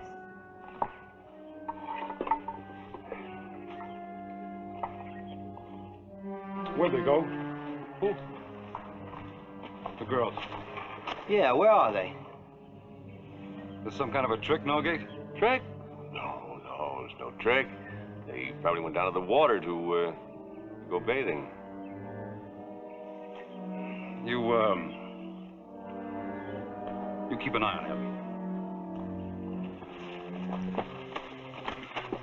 While you go angling for mermaids? When you want him watched, you watch him. Yeah, I guess he's harmless. He don't dress like them others, but he's no different from them. Come on. Maybe I can help scrub that little one's back, huh?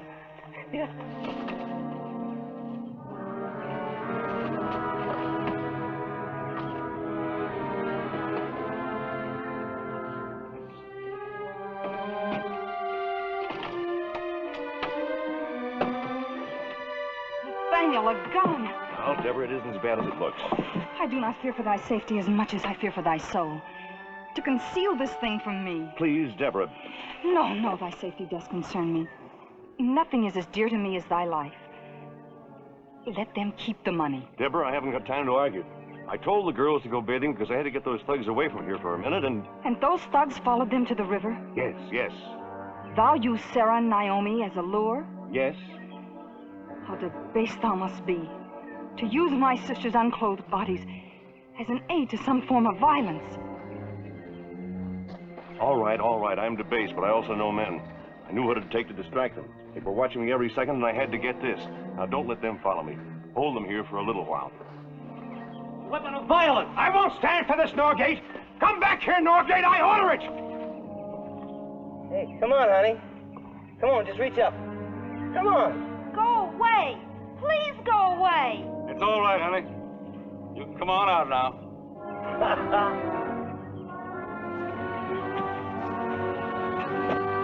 I wouldn't try drawing. You can only get one of us with that old relic.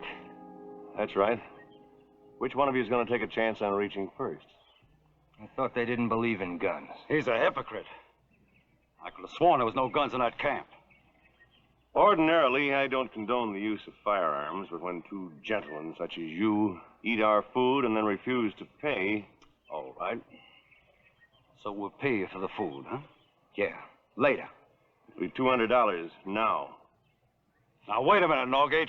Time is worth money. Keep me waiting much longer, it may cost you $50 for sweetening. You ain't gonna bleed us for money, Norgate. You gonna give it to me, or am I gonna help myself before I bury you?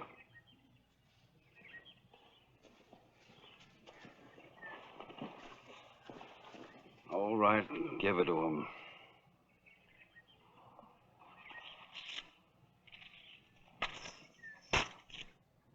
Brother Maker? Get their horses. They're going back across the river. Now, take off your guns.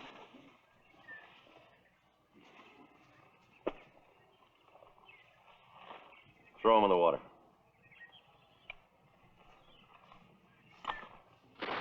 Now, when we reach the next settlement, we're going to report your little enterprise to the authorities, so I advise you to keep on going as far and as fast as possible.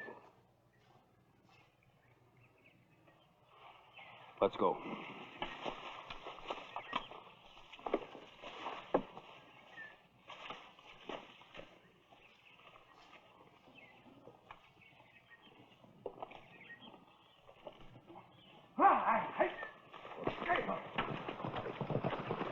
All right, Sarah, Naomi, you can come out now.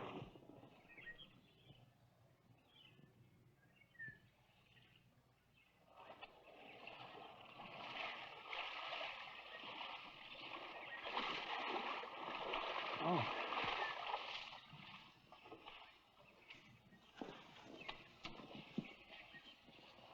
It was almost as bad as being naked in their presence. They're thinking that we were. Mr. Norgate's strategies and methods are open to considerable debate, Miss Sarah. We're grateful for the return of the money, but the ends do not justify the means, Norgate. Well, I've always been taught that the paying of a tribute is just as great a sin as the levying of it. True, perhaps.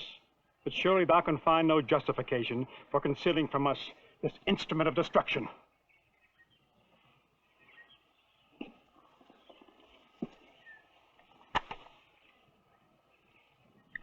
This hasn't been fired since Valley Forge when General Washington gave it to my grandfather. Oh, Nathaniel. I couldn't force myself to give up an heirloom, so knowing how you felt about firearms, I kept it hidden. Until thou had to face them with it, knowing it was useless without a vestige of ammunition. Oh, I needed none, Brother Meeker. When I married Deborah, I accepted your religion and I acquired your faith. God bless thee, Brother Norgate. Come, thou had best change into dry clothes. And the next time thou need a decoy, please do not use my clothing. Oh, was there something you gentlemen wanted to see me about? Yes, we're sorry we misjudged thee. And we thought from this point on, it might be well for thee to occupy the lead wagon. Brother Norgate, thou art a pillar of strength.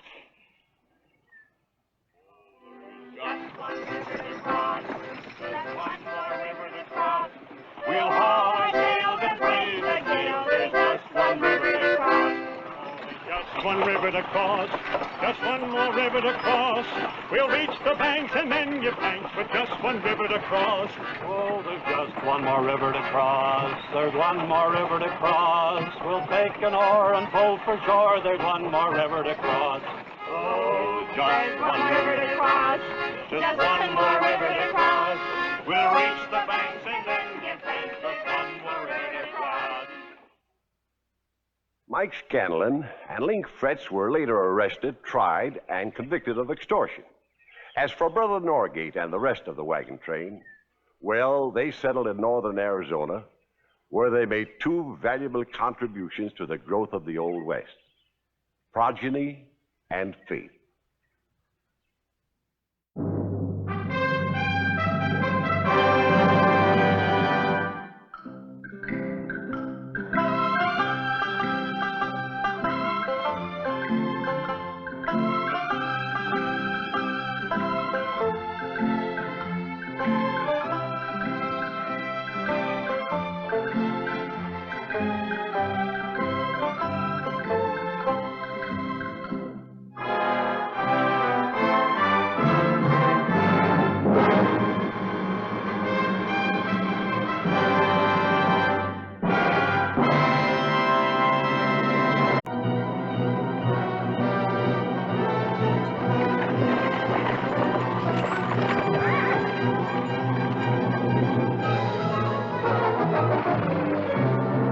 All right, let's go.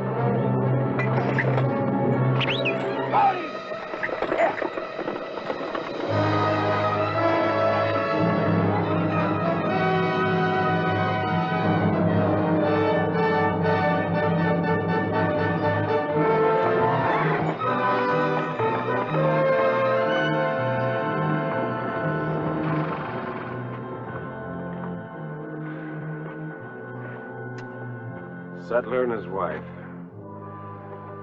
What a waste. You mean a settler and a squaw, Captain? The woman's Indian.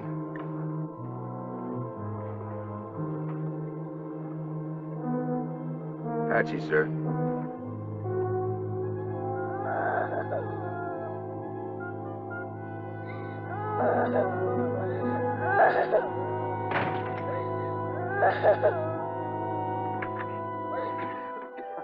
Emily, get my bag from the wagon. Sergeant, get a blanket. Yes, sir.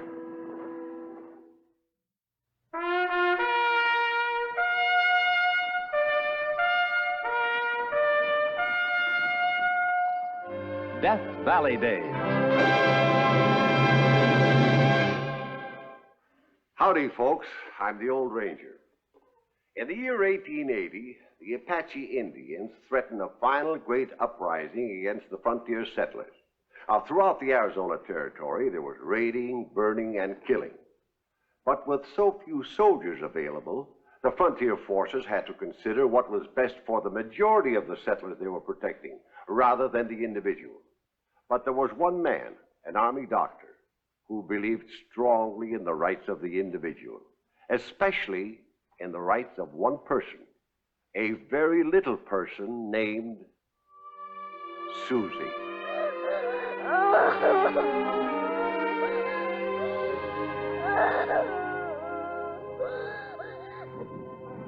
Don't worry now, dear. Everything's going to be all right. Poor child. There, dear. Doctor's trying to help you. You try to think about something else. Tell me your name. Susie. My name is Susie. Oh, that's a very pretty name. Mommy. Mommy. Oh, your mommy'd be here, dear, if she could. You try to pretend I'm your mommy and the doctor's your daddy and he's helping you. Mommy. She's unconscious. Best thing for her right now.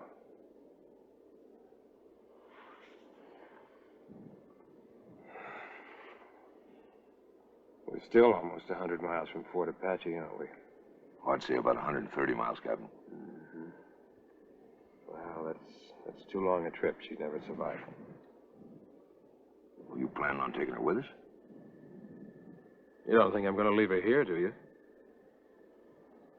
Looks like our transfer to Fort Apache will be delayed a few days, Emily. We'll have to take her back to Lowell. Look, Captain, we've been together quite a spell. Take my advice. Do what you can for the kid, but leave her here. What? Leave her here? I don't know why they wanted to wipe out this family, but I'll bet it's because that Indian woman married a white. Now, this smells to me like a tribal blood feud. What's that got to do with taking care of the child? Because she's a part of it. She's a half-breed. Her mother was an Indian, her father a white. This is Indian business, and we'd best keep out of it. I wouldn't leave anybody in her condition, Brew. Not even you. We'll take her back to Lowell.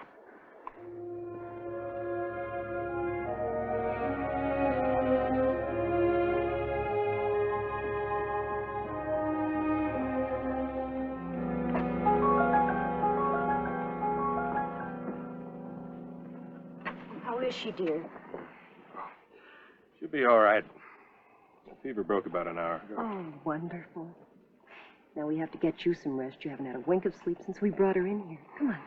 She's a pretty little thing, isn't she? Frail, helpless. Colonel Laycock wants to see you, sir. Oh, good morning, Sergeant. Good morning, sir. Ma'am? You have any idea what it's about? Yes, sir. It's no secret. It's about the little girl. Oh, what have they found out about her, Sergeant? Oh, quite a lot, ma'am. Ever hear the name Nawnee? You mean the Apache chief? The chief of the Coyoteers. The bloodthirstiest Apaches of them all. You see, Nani's daughter married a white man named Fisher. They're the ones we found burned to death. Susie is Nawney's granddaughter? Yes, ma'am. You mean that Nani actually ordered the death of his daughter? Why not? He hates whites. He disowned his daughter for marrying a white, deserting her tribe. Oh, and there's something else, Captain.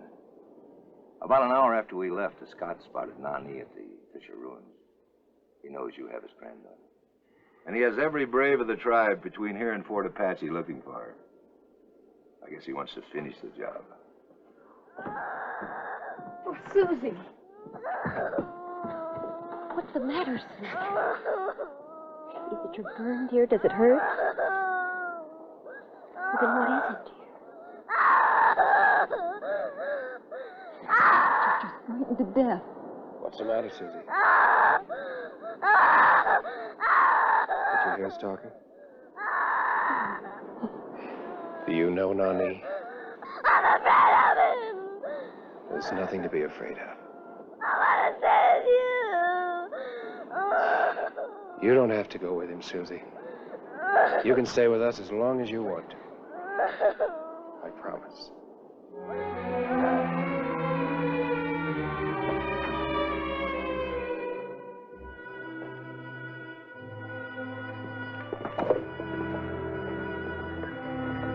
Where's the colonel?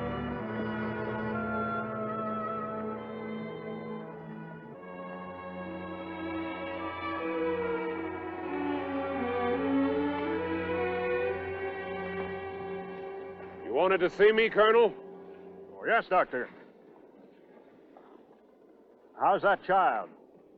She's doing fine. Good. Will she be able to travel soon? Yes, I think so. I've got to send her back to Nani. Send her back? He's her grandfather. Also the chief, and no fool. I'm sure he knows the girl's here. I can't risk an uprising. I have 100 lives to protect. Of course, you know Nani killed Susie's parents. Probably, but we have no proof.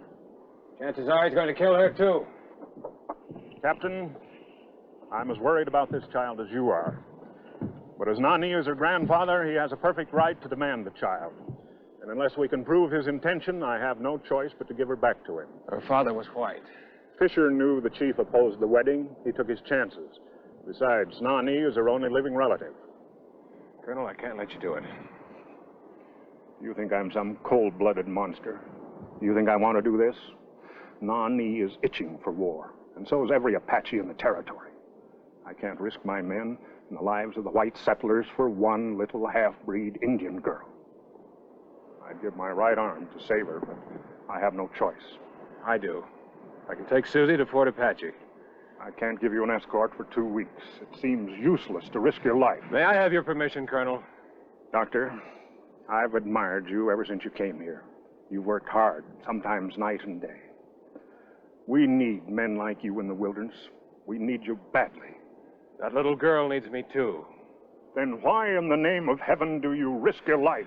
I don't know exactly. I guess it's just in my nature to get involved with the people the way I do. The little girl, because she's alone, she's hurt, terrified, and because I promised not to leave her. Now, may I have your permission, sir?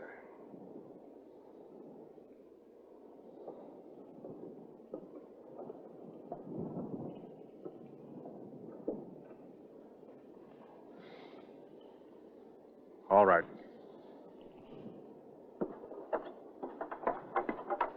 Thank you. And, Doctor, don't make me hate myself for the rest of my life.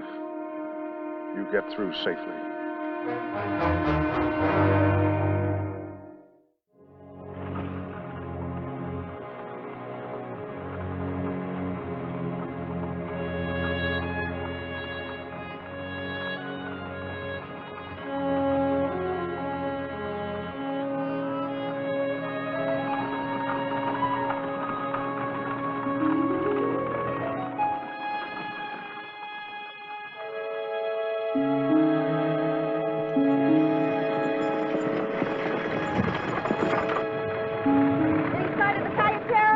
Not yet. How's Susie? She's dozing but restless. It's not exactly a smooth ride. Yeah, I know it, but the more distance we put between ourselves and Fort Lowell before dark, the better chance we'll have of getting through.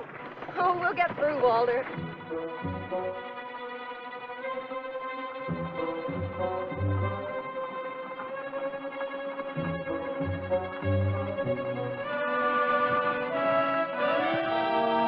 Woodham.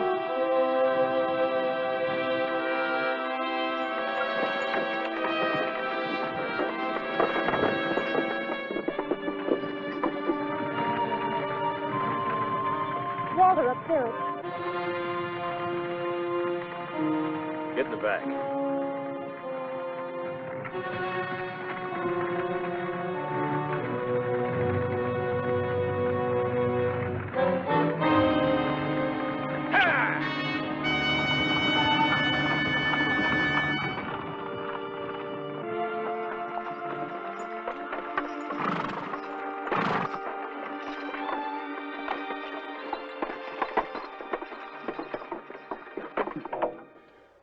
Walter, you're exhausted. You've been driving all night. Now you have to get some rest. Oh, we got to keep moving. Well, you can't go on like this. If you don't give out, the horses will.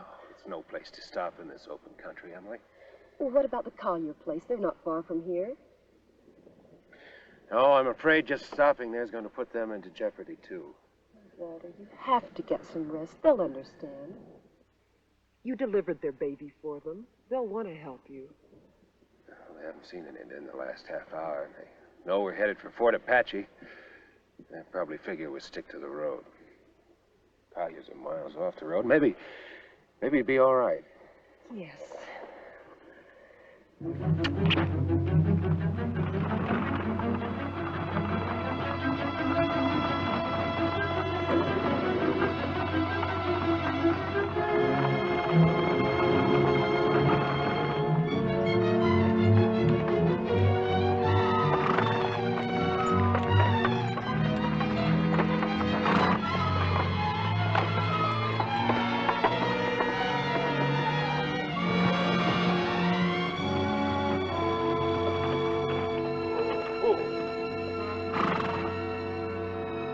Collier!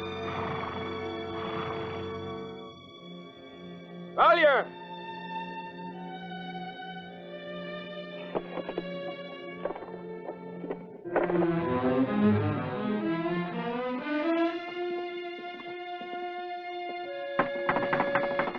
Collier!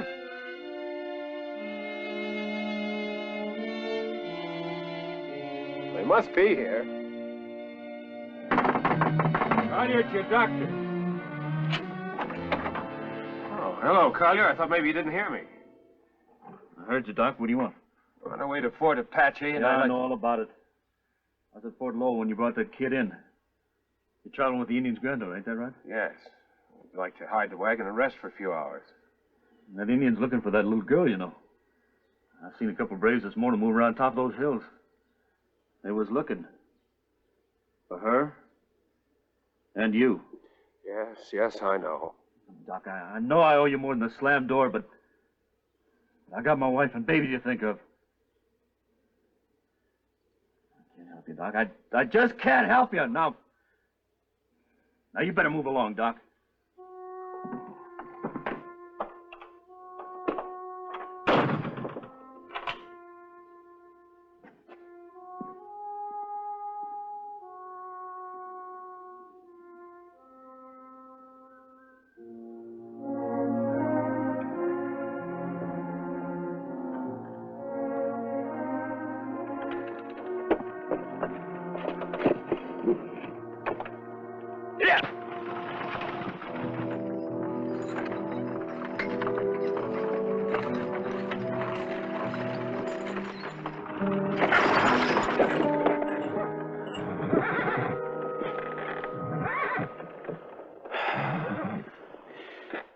We fell into a hole. I must have dozed. Well, it's not very deep. The horses can pull us out. Yeah, I suppose they can. Oh, Walter, you've got to get some rest. You've been driving for 24 hours. How's Susie? Oh, she found an old nursery book of mine. She's pretending to read it. Poor little thing. I really wanted to keep my promise to her. You will, Walter. You know, Emily, all my life I've wanted to help people, especially those who were alone, couldn't help themselves. That's why I became a doctor, I guess. But I don't know. Out here in this wilderness, maybe Laycock was right. Maybe you just can't worry about the individuals, whether they need help or not. The law of survival is mighty strong. But that little Susie, there's something about her that I felt. Like she was our own daughter. Yeah. And like maybe we were the only ones she could depend on. Oh, Walter, look at you. You have to get some sleep. Even just a little bit will help. All right. Maybe just an hour or so. I'll watch out for us. Oh, what? Lily.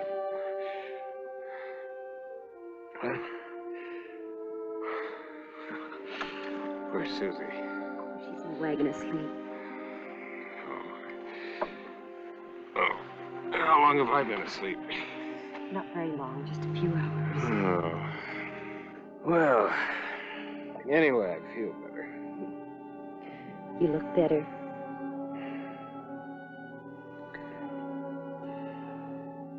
Emily. I'm sorry I got you in all this. Didn't Walter? I insisted on coming, remember? Anyway, this way, no matter what happens, we're together.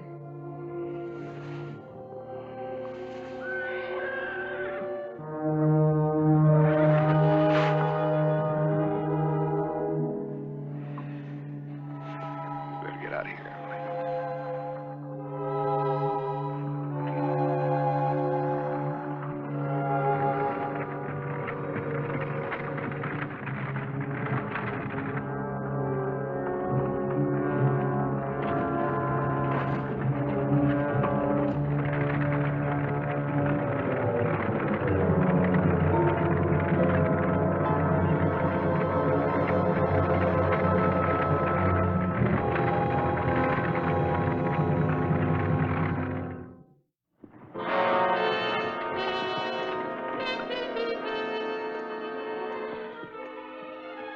The wagon which left the fort moves again on the road to Fort Apache, Chief Nani. This wagon carry child of Nani daughter? It is the only one that has left since the new moon. Which way go? Hey!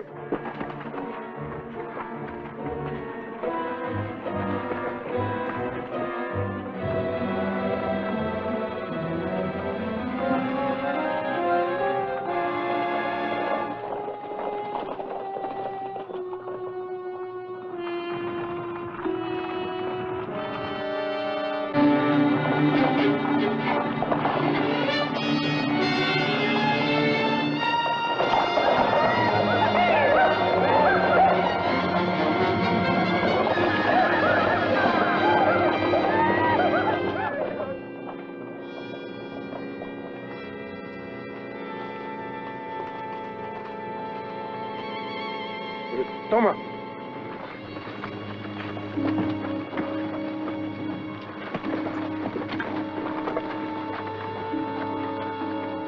Get girl.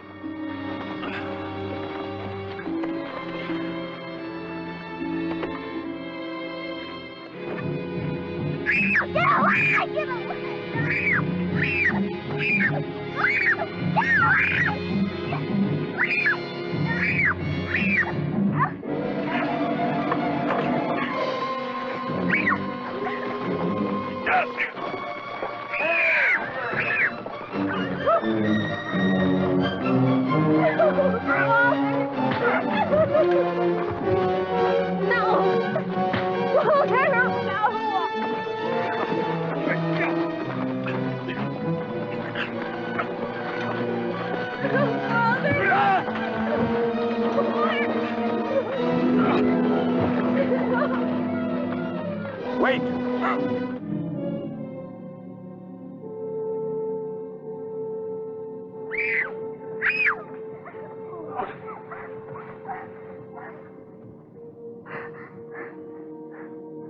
This child, my blood. You took child. She, granddaughter of Chief Nani, sworn blood enemy of all white men. You hurt child to hurt Nani. Took her as hostage. Hostage? My husband took that child when you left her there to die. Quiet, woman. You killed her mother. You killed your own daughter. You just... His true love for daughter turned to venom of snake when she marry white man called Fisher. So gods kill her. The gods had nothing to do with it. Your braves killed her parents. Susie saw them.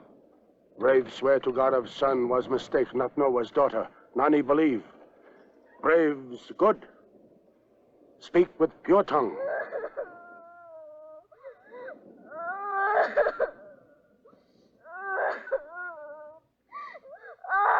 why you cry?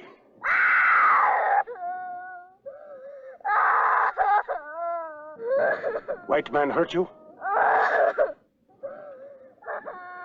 Kill them. Don't kill him. Please don't kill him. Not kill? Why? They're my friends. Friends? White man? Yes. Then why you take away child from Nani? Because we thought you were going to kill her. Not kill child of Nani daughter. Nani take back from white man to save her. Well, then we were both trying to protect her. You see, Nani, we've got a lot to learn about each other. Maybe. Maybe. See? Yes, Susie.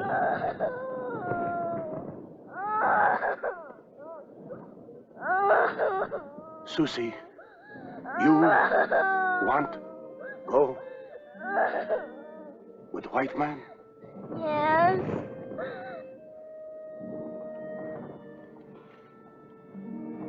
She not Cayetero, she white. Have dress and way of white.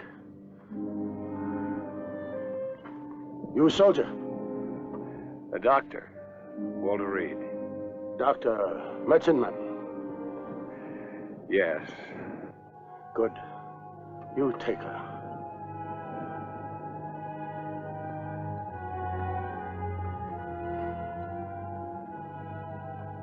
Go, child. Go in peace. God be with you.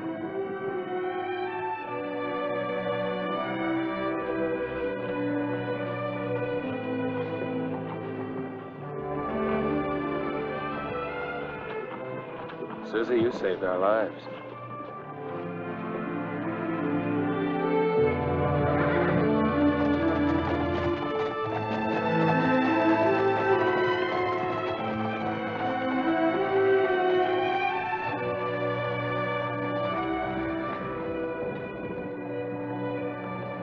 We're going home now, Susie. Home. Walter and Emily adopted Susie, and she stayed with them until she reached womanhood. Then she returned to her mother's people as a teacher. As for Walter, he was the same man who later, in his great love for humanity, conquered yellow fever, which at that time was one of the greatest killer scourges of man. In his honor is named the renowned Walter Reed Hospital in Washington, D.C.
Lieutenant Pratt. Something on your mind, Sergeant? Yes, sir. I just found out that I gotta help you herd them Indian prisoners to a new stockade. That's correct. Well, if it's all the same to you, sir, I'd like out of this duty. Let's get something clear, Sergeant Wilkes. I know you hate Indians. I didn't ask for you, but you and 5 troopers are all the major conspirators. Is that clear? Yes, sir. Now, this is going to be a rough journey. Rougher still because I promised those prisoners they wouldn't have to wear chains. But the orders of the day are different. The prisoners shall be manacled until they arrive at the stockade. A bunch of the toughest Kiowa, Cheyenne, and Comanche. Chains.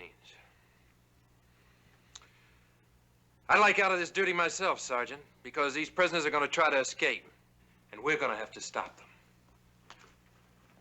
But, Lieutenant, Get the prisoners ready, Sergeant. Yes, sir.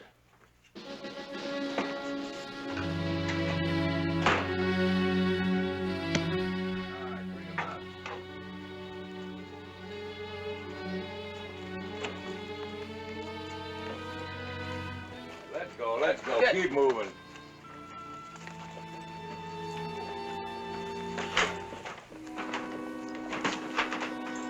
Wait a minute.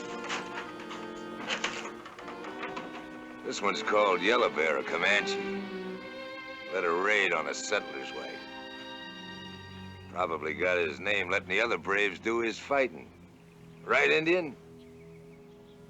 I'd get inside. White. Sergeant!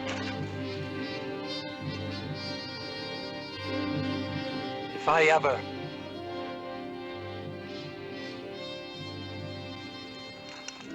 I need no help from a white man. We will be back, do you hear? We will make war again. War! All right, get him inside.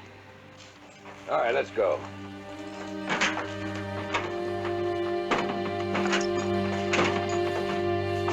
We will be back to kill all of you. There will be war! War!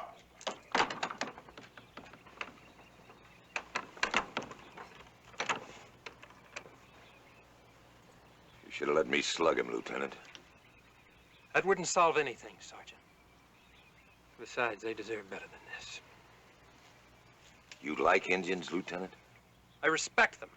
And if I catch you mistreating them again, you might just ride inside with them. Now let's move out of here. Whole mass of murdering savages, and we gotta get an Indian lover.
Listen to me. Listen to me. We alone are the hope of our people. We will escape, and we will kill those who chain us. We will drive the white before us, and blood will flow. The wars are over. Let them die in peace. The war is not over until the last fight is fought, until all of us are dead. Wolf speaks like a woman. Anyone who speaks of peace is a coward and a traitor to his people. Yellow Bear's head is as empty as his words. I would hear words Wolf speak. I'm also tired of war. Speak! We have fought long, hard, and with pride. It is known that I, Wolf, am brave in battle. I have led many victories. Then listen to my words. The whites are strong because they know much the Indian does not. We have fought, and we have lost. But we will not die trying to escape.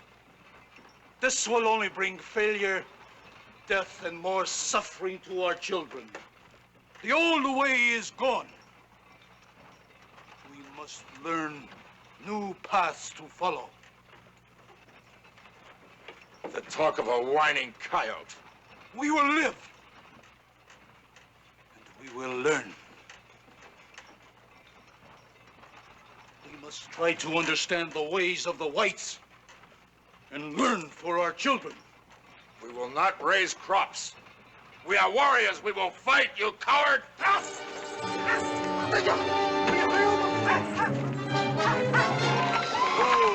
Oh!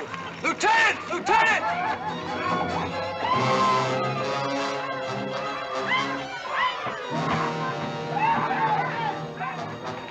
All right, Sergeant. Let him out.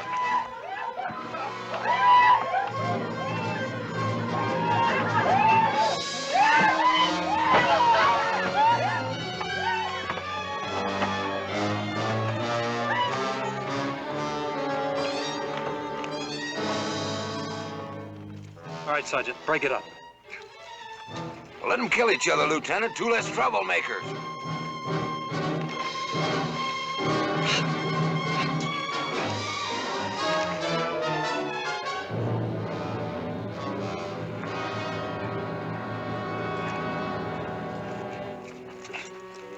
Yellow Bear's great chief. Why does he fight? I do not speak with white men. What a Cheyenne dog. Go! Live with your white brothers. Get him inside.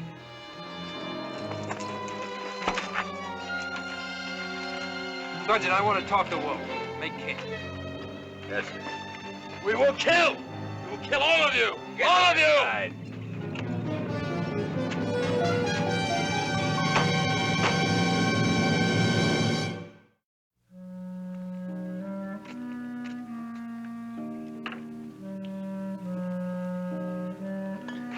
What you reckon the lieutenant's saying to that engine, Sarge? How'd I know? Maybe he likes engine company better than ours. Just shut up. Does Wolf think that I would poison him? I cannot drink while the others go without. Sergeant, coffee for the prisoners. But, Lieutenant, if we start... Sergeant, it's an order.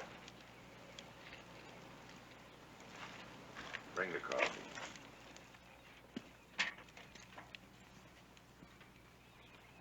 I know you to be a brave warrior, fierce in battle. I fought against you, Wolf. I also know you. We fought at the Battle of 3 Trees.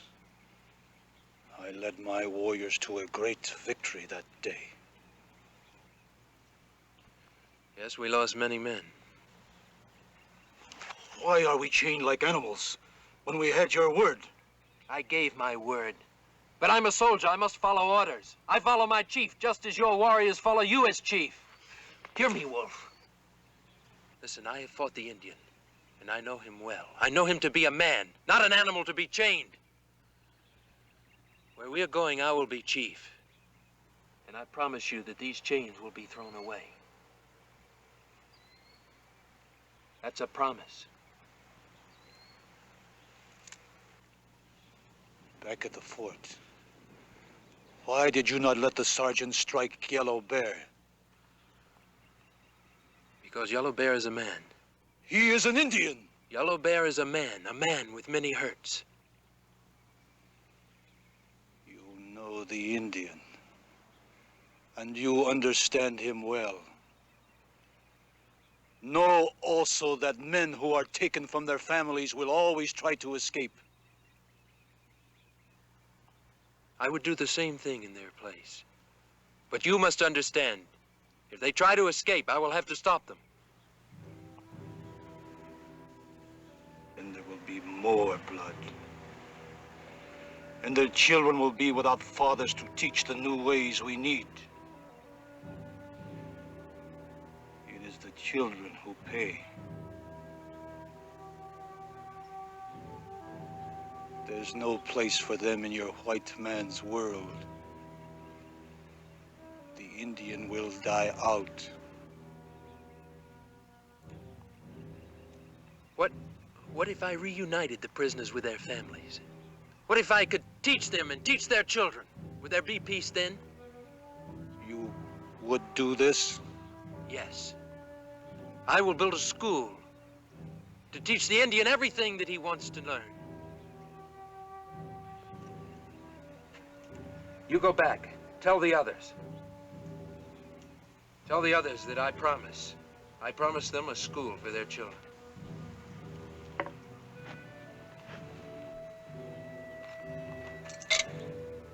Perhaps one day our children will walk together as brothers.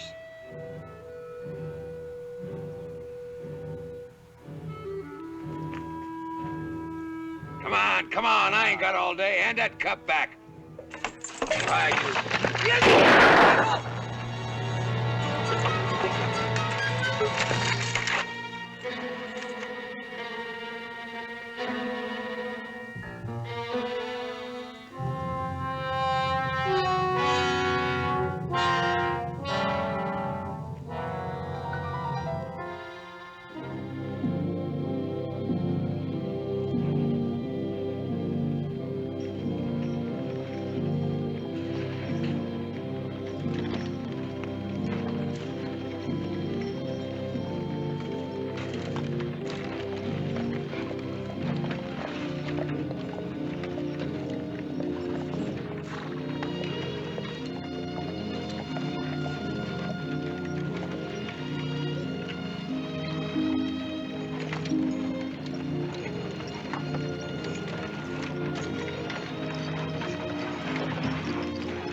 Lieutenant?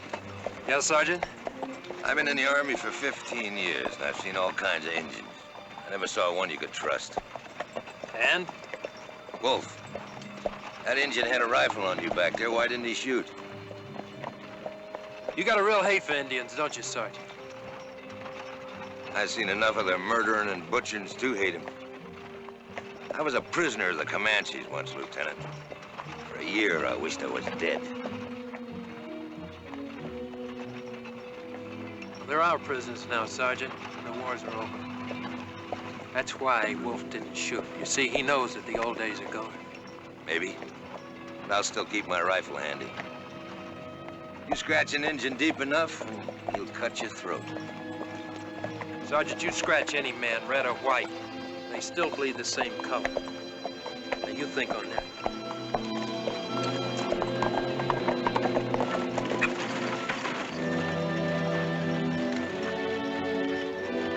Bear to the right, up ahead, there's an abandoned stone hut. There's water there. We'll make night camp, give the prisoners some exercise. The soldiers make camp at Bitter Creek. We will be taken out to walk.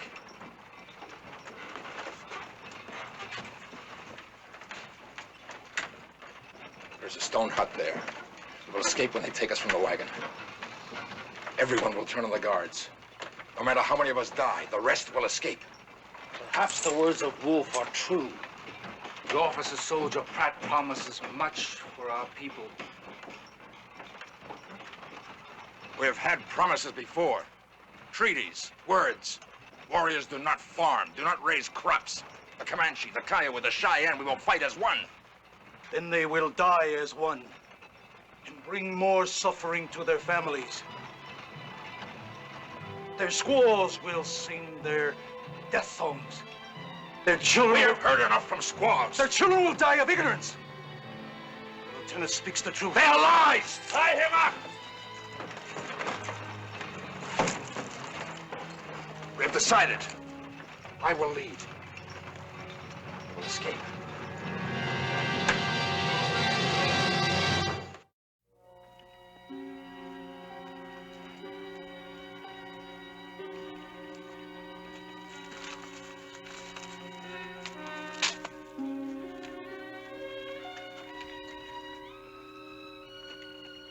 All right, Sergeant, we'll exercise them for half an hour, feed them, and then bed them down. Lieutenant, ain't we taking chances letting them out of there? Well, it's better to do it now than wait till nightfall. All right, you men. Remember, be sure you keep them in line. Understand? All right, Sergeant. Open the door. If it was up to me, Lieutenant. Sergeant, open it.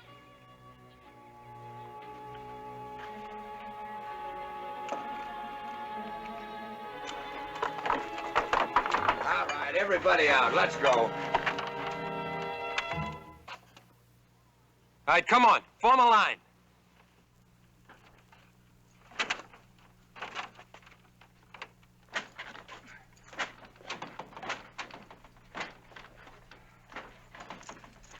Get them all out. Now!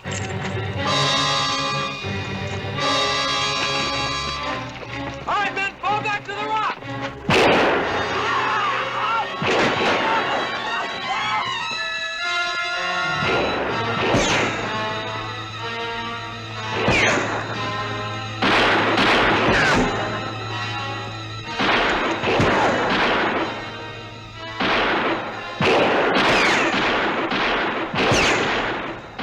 How do you like engines now, Lieutenant? Cease fire!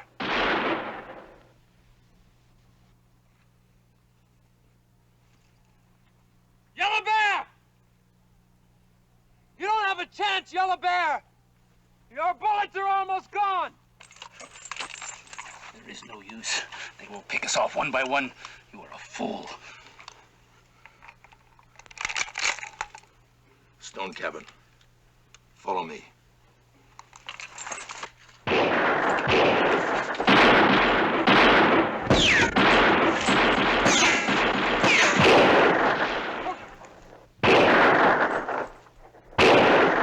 Bear is a great chief who trapped us. We are sheep who should have listened to the words of Wolf. Do not listen to him! Kill! Fight! Kill!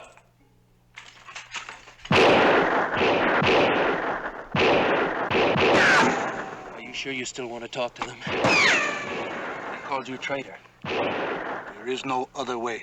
They must listen to me now. They know they are trapped. All right. Tell them my promises are the same. Also tell them if they make any escape, they destroy my chance to keep those promises. You understand?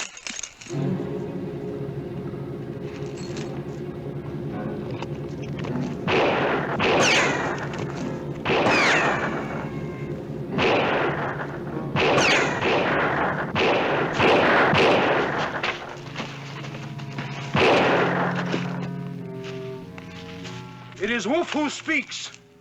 I am coming inside. Come!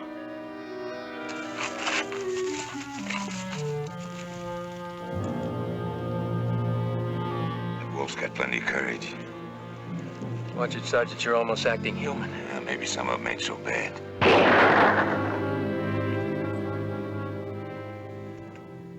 Officer! I have shot the traitor. The next bullet is for you. Hear me, Yellow Bear.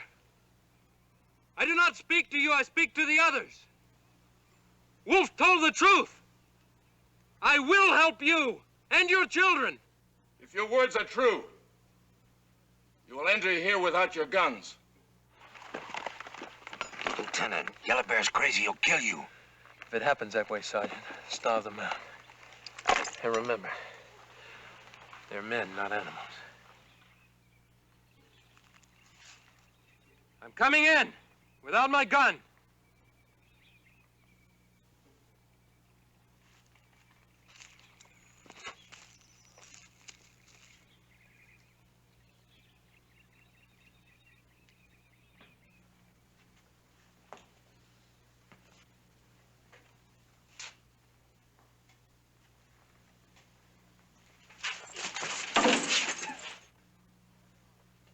We have their officer. We will escape to fight again. Yellow Bear speaks falsely. You kill me and my men will take you. There will be no escape from here. You will lose all the things I promised. I have listened to your words, and they are lies. I speak the truth. Now listen to me. What happens to you is not important. But what happens to your children and their children is. It is time they lived in peace. I would give them a school. Lies! We will fight to the death.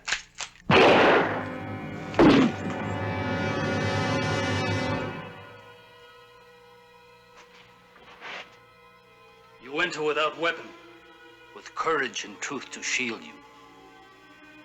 We of Cheyenne believe you.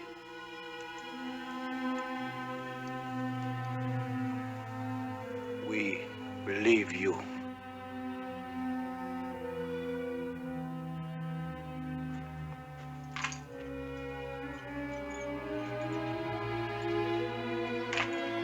Sergeant Wilkes! Sergeant Wilkes! A little help, Sergeant. Take it easy. Let me help you.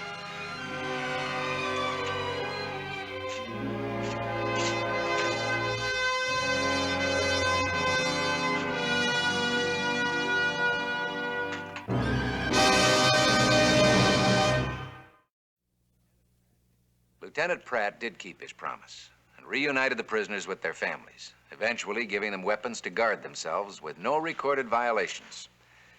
On November 1st, 1879, Captain Pratt's dream for Indian education was fulfilled with the opening of his Carlisle School for Indians. In a short time, the school was filled to capacity, and an observer's enthusiastic report of the Indians' progress in agriculture, arts, and trades prompted the government to model all Indian schools after Carlisle. Without a doubt, the dedication of General Richard H. Pratt helped bring peace to the West and the dawn of a new day for the Indian.